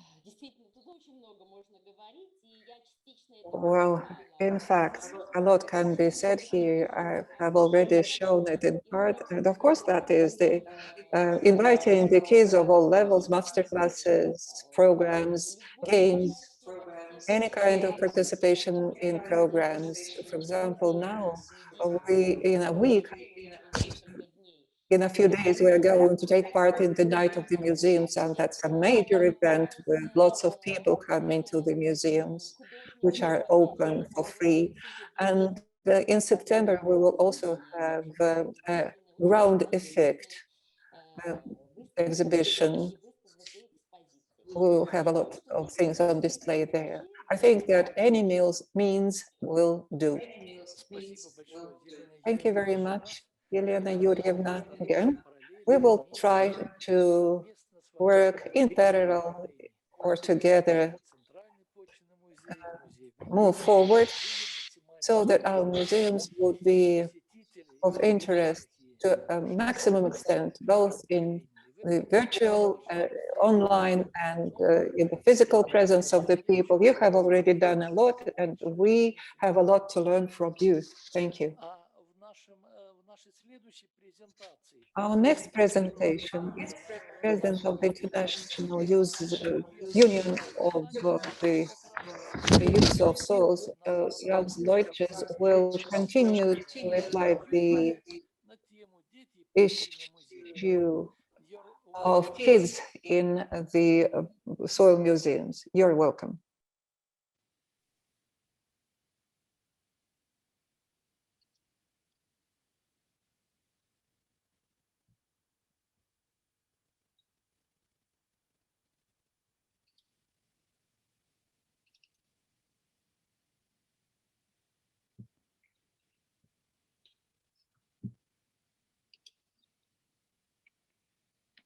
Thank you. Good morning from Mexico. On the occasion of the launch of the new exhibition of the Williams Soil-Agronomic Museum, and on behalf of the International Union of Soil Science, I have the privilege and honor to convey you to our best greetings. I thank you, the Timiryazev Agricultural Academy and the FAO Global Soil Partnership, for your kind invitation to share with all of you this event of great importance for soil sciences worldwide. Because you can love what you don't know or understand what is ignored, our tasks are also to teach, educate, and raise awareness. However, teaching is not educating. Teaching is just a part of educating, but not the same. Educating necessarily entails the explicit and implicit formation of values that emotionally and cognitively root the information transmit, thus making possible the progressive formation of a conscience that in the medium and in the long term builds, little by little, a culture of preservation. Therefore, if what we want is to create a knowledge that entails a citizen awareness that is reflected in a culture of preservation of the soil resource, we don't need to instruct citizens to generate knowledge about the soil resource, but to educate them to preserve it as an element indispensable for the life. So, what is essential is to explain to every citizen why the soil resource is important to them and to how its loss affects us all, regardless of the social class to which we belong. And that is the reason why the contents that are taught must be taught with a sense, that of preservation. Children imagine everything that we are not capable of teaching them, and they do so, generating visions and sometimes conceptual errors that are later almost impossible to change. The images that you have on the screen correspond to educational research. I work in this educative research for 3 years with 4 groups of children in the 4th grade of primary education, 2 control groups and 2 as working groups. I work with the working groups on the topic soil as a cross-cutting topic for all school contents throughout the school year. Children were asked to draw what they thought the soil looked like inside, and these are the drawings that correspond to his concepts before my pedagogical intervention. The drawing in the lower right part caught my attention not only because of the child's drawing ability, but because part of his drawing was face up and another face down. So I asked the child, is there a light here? And for that reason, the upper part of your drawing is reflected? To my surprise, he replied, no, it is because the Chinese people live below us on the other side of the world, so they face down. Therefore, in his drawing, here, he written above, and there he written below. During all years I worked with them, the school orchard was at the center of the pedagogical intervention, linking all curricular knowledge as the integrated unit of knowledge that allows children to play, dream, observe, measure, record, distinguish, differentiate, analyze, evaluate, and learn in a magnificent and interdisciplinary way. 2 years after, I asked them again to draw what they thought the soil looked like inside. The images you have on the screen correspond to the soil concepts from the same children 2 years after my pedagogical intervention. For them, now there are living organisms in the soil. The soil has different layers with different color, and plants are growing on it. His knowledge is more complex and keeps an order that reflects reality. They discover a universe beneath their feet. Methodology and results of this research were published, and I will provide reference on the final slide. A wonderful way to show children everything that they cannot see, but that exists and lives under our feet, is the opportunity from today offered the Williams Soil-Agronomic Museum, unveiling the universe beneath our feet to children and young people of Russia, as well as for children of the world through access to its virtual multimedia tours. Museums are essential elements for an education through which we want to arouse interest and admiration, but ways of life, as well as for the cultural and natural heritage which is possessed, and that is necessary to value, to be able to take care of it and preserve it. Now, the Williams Soil-Agronomic Museum will be able to offer children and young people the opportunity to discover a universe beneath their feet, to know what the soils of your nation are like, their functions, and the enormous benefits they provide us, but also the possibility to learn to value them.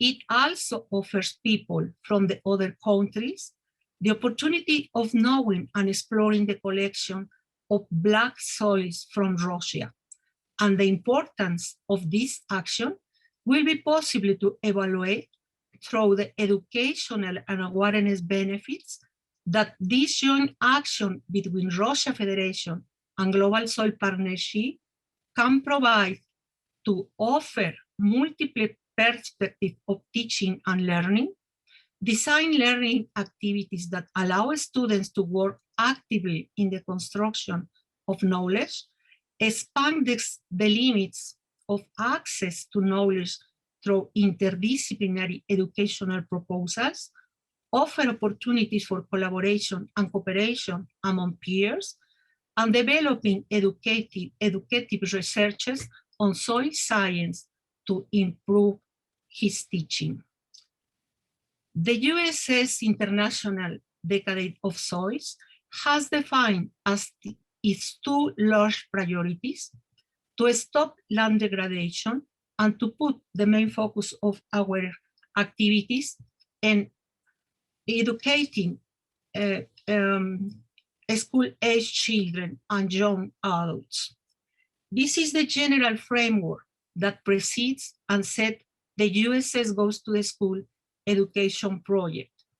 Therefore, educating and raising awareness of school-age children and youth is a priority shared by the FAO Global Soil Partnership and the USS Goes to the School.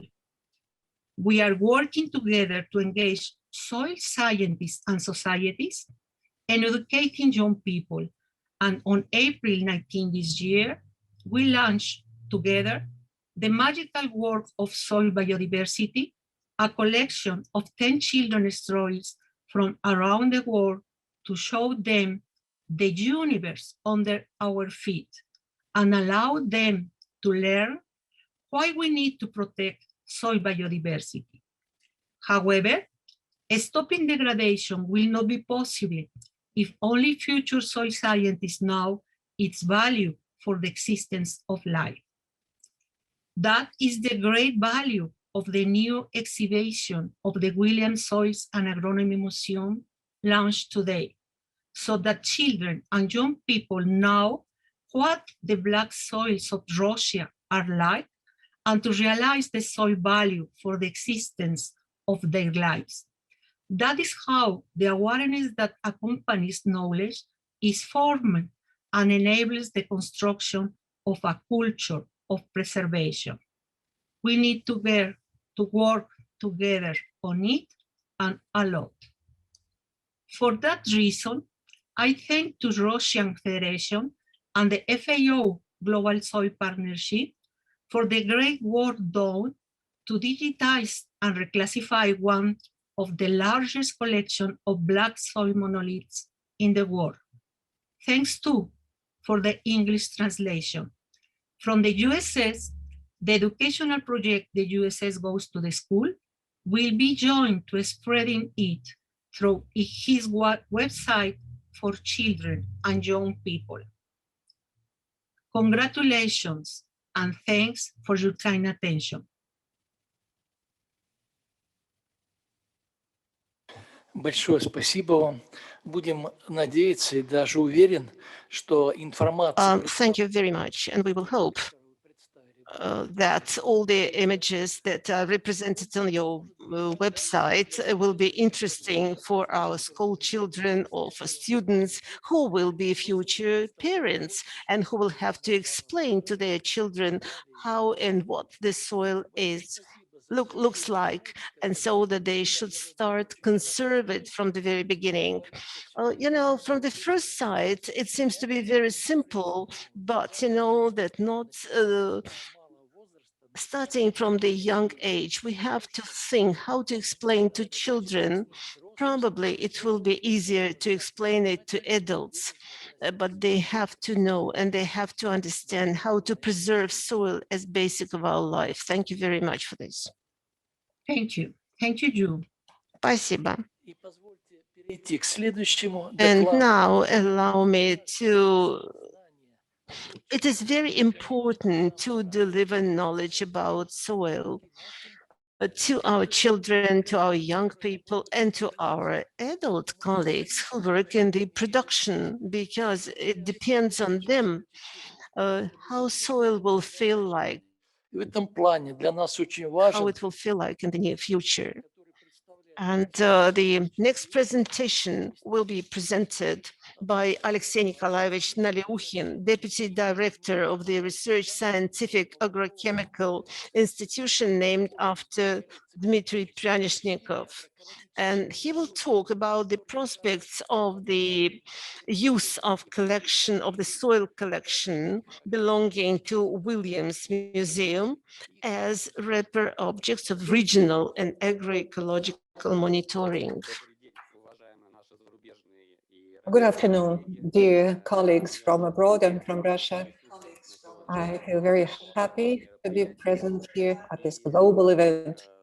and as Deputy Director of Science of the All-Russian Institute of Agrochemistry after Pryadnishnikov, I would like to tell you and extend a little bit the subject and speak about the possible spheres of activities, about the joint work of agroecologists, agrochemists, agrophysicists, and about their long-term experiments with fertilizers. Now, our institute and its work on fertilizers will celebrate its 80 years anniversary, and we will have a field in the Vladimir region open for that purpose. And in the beginning of October, we will have an event dedicated to the 90 years anniversary of our institute.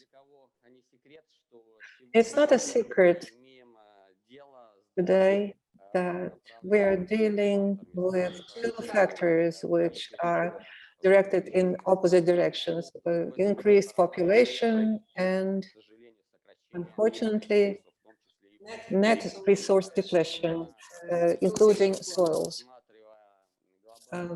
So today, while looking at the global and system issues, we need to answer more and more questions. And we believe, and agrochemists agree with us, and the soil community agrees with us, that answering these global challenges is possible via long-term agrochemical experiments. And these are the field experiments. Today, they have been organized for 60 or more years, and at each stage of their development, from the origin and up to today and for the nearest future, these tests and experiments answered a lot of questions, starting with the geographic laws and different fertilizers and their efficiency to resolve specific matters and questions related to the crops and yield, and up to global matters which have already been covered today, when we are treating soil not as a tool for agricultural production, but as a biosphere element, as water and air. My numerous colleagues and I believe that the stationary experiments observing the soil and its features and crop yields and change of climatic conditions, all of that helps us to analyze the available information, and on the other hand, to provide a forecast for the further development of ecosystems and their sustainability. Those long-standing experiments, you see that they cover the most agricultural regions of the Russian Federation. As of today, over 60 long-term stationary experiments and tests have been entered into the register. They have been issued with certificates and they can be used, but I think they are not yet used as unique agrochemical fields, but they are used to study the different features related to the productivity of soil and other matters. In general, long-term and unique agroecological tests are a meeting point for the soil experts and the ecologists and soil microbiologists, experts from other sciences. And it is possible to organize some multidisciplinary experiments there, and the coverage of all kinds of soils is possible from the typically southern ones and moving to the east. We have a geographical coverage of all the soils of the agricultural lands in our country. Naturally, we are treating soil and looking at soil from different points of view, and we're using up-to-date foreign approaches, like, for example, it's bioproductivity, and we are also discussing different factors which influence the effectivity of the fertilizers, or organic mineral siderites or green manure. And on the basis of this, we can already assess the sustainability of the productivity. In our opinion, that is very much important in order to work out the rational systems, because we need to have this sustainable yield over the years that would mitigate the climatic risks. And the fourth factor, we need to also take into consideration the health, so to say, of soils. This term is used very widely today, and we have some common and joint research in changing the microbial community of soils in the case of long-term use of fertilizers.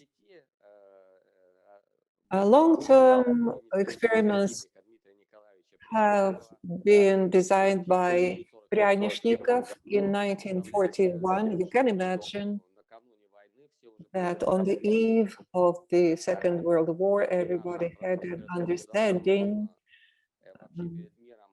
and the whole world, not only us, had that threat hanging above them. And there was a network created at that time, and our task is to continue the work in the same areas that were set at that time. And that network was built and created on the principle of the long-term experiments that existed up to that time in the world, and that was the experiments in Stetson station in England, and there are also the classical schemes of fertilizers that was used, and we had our geographic map created in accordance with these standards. And here I would like to tell you how, as of today, we can have some experiments and what answers can be provided by them. Selection science is not standing in just one place, it's progressing, it's using different hybrids, etc. But on the basis of one of the most long-term experiments in the world, irrespective of the terms of use, without the use of mineral and organic fertilizers, the productivity of these soils was not increased. And so the main key factor influencing the productivity has been and will be the soil productivity. If we are using the fertilizers, we are speaking here about the winter wheat, 2 or 3 tons per hectare, and when we were using some herbicides following and pesticide, fungicides.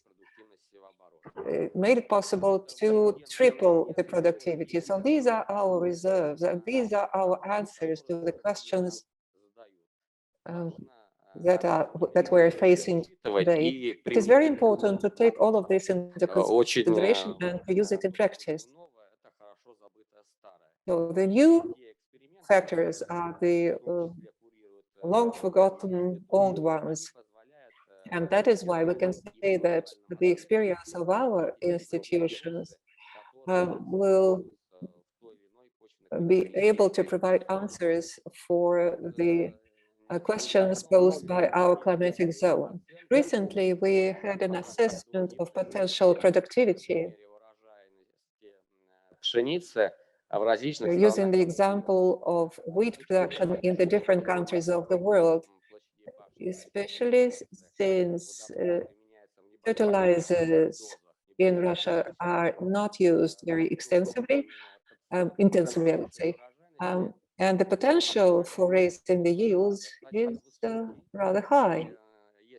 And if today we are getting 26 centers from hectare, we will be able to double the yield as compared to other countries which are using higher doses of fertilizers. But if the doses are increased, then later productivity will be decreased. So other methods must be used, like, for example, organic mineral forms or increasing the sector, like, for example, production of organic fertilizers.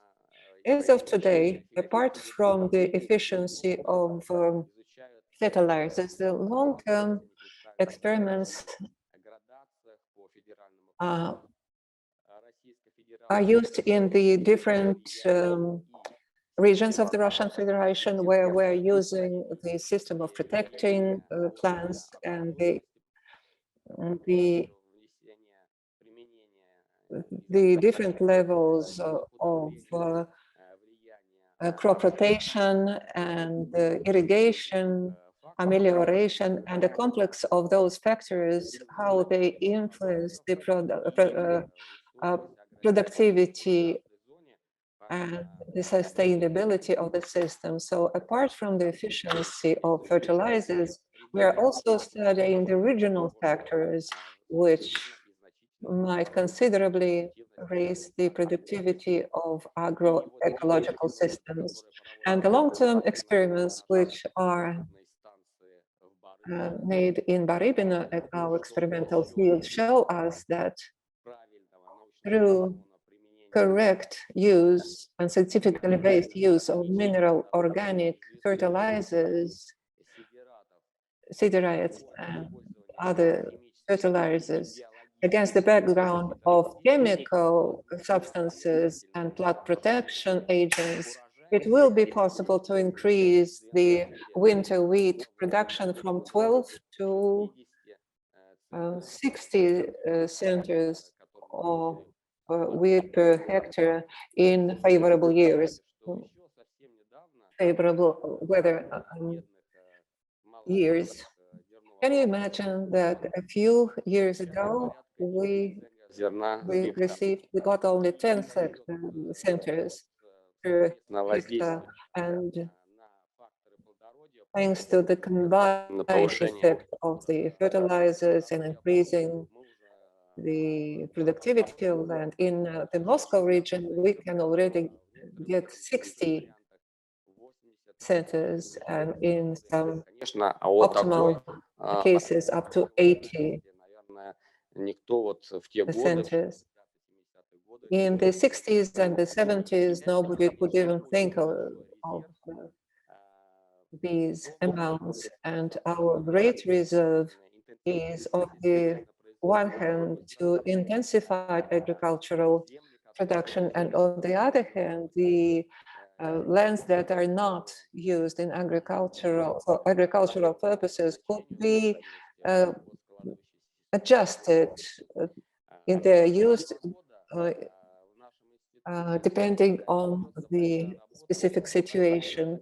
Lately, we have worked out a system of combined or collective use of tools. And here I would like to tell you something about the use of new modern tools for agroecological monitoring.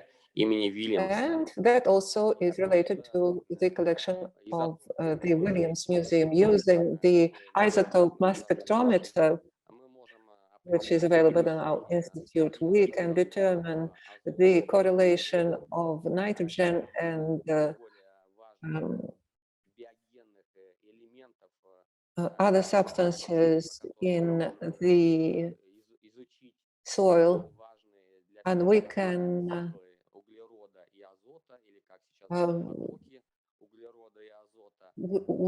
identify the streams of these elements and their distribution, the heavy and light isotopes that can be judged from the profile of soils using the collection of the Williams Museum and using the little small-scale invasive methods because we need just few samples of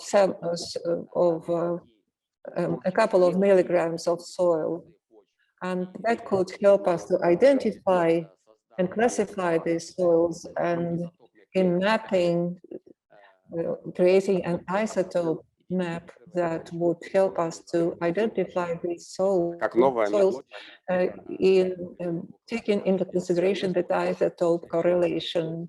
That's a modern technique and modern tool, and we can use it to identify the soils and the processes, biochemical, that are taking place in soil in terms of space and time. And of course, agrochemical effects are also interested for everyone, and we can use this method and these tools to study taking small samples of soil. We can use see the correlation of the different elements within soil, all ultra micro content of elements, which will help us to study the cycles and the processes that are taking place in the soils at different levels, at different depths. And we could use here the applied and other aspects of chemistry, agroecological aspects, to learn the processes and aspects which would be of interest to the soil experts and chemists, agrochemists, and agrophysicists. When I came to the institute a year and a half ago, we spoke with the director, we spoke with Vladimir Dmitrievich, with Ivan Ivanovich, we discussed that for a long time now, and it's high time now for the scientific community to get united with the soil experts and to using the collection of the Williams Museum, we could approach a major project covering the major agricultural soils in Russia, using the collection and the agroecological field experiments with fertilizers, which were introduced and which existed within the framework of our network. This way we can achieve a lot more for the science and for the extension, for awareness raising of the public You know that this year has been declared as the year of science and technologies, and the awareness raising of the tools and knowledge that we have, all of that will allow us to raise the level of our science. Thank you very much for your attention. And Ivan Ivanovich, thank you for the chance to make a presentation at this meeting today. I think that this is one of the first meetings that and more are to follow. Again, I would like to congratulate everyone with the relaunch of the unique Williams Museum. Thank you. Thank you very much, Alexey Nikolaevich. You were so constructive in ending your approach was so constructive that you were the first who were met with the applause. If Irina does not object against the precise injections, for example, the Department of Soil and the Institute itself, if there are some stationary venues with the detailed information over the 50 or 60 years of research, it would be very interesting to see the samples dating back to 50 or 60 years ago and compare them with what is available now. And that would make it possible to have some constructive forecasts for the future. Yes, we're talking here about the sustainability of agroecological systems. Yes, and here we would appreciate it greatly if our colleagues, so we have already been here since 11 a.m. and we have worked for so many hours, and if you have any suggestions, any ideas, then probably we will be able to create a joint project that would involve this museum, but Irina, of course, is going to supervise the whole thing in order not to be detrimental to any aspects of the activities. You said that the average yield is 26, and you want to raise it to 40. So do you take into consideration the global climate change impact? Or is it just something that, or are you just taking into consideration the current effects? Yes, we are taking into consideration the processes that are taking place in the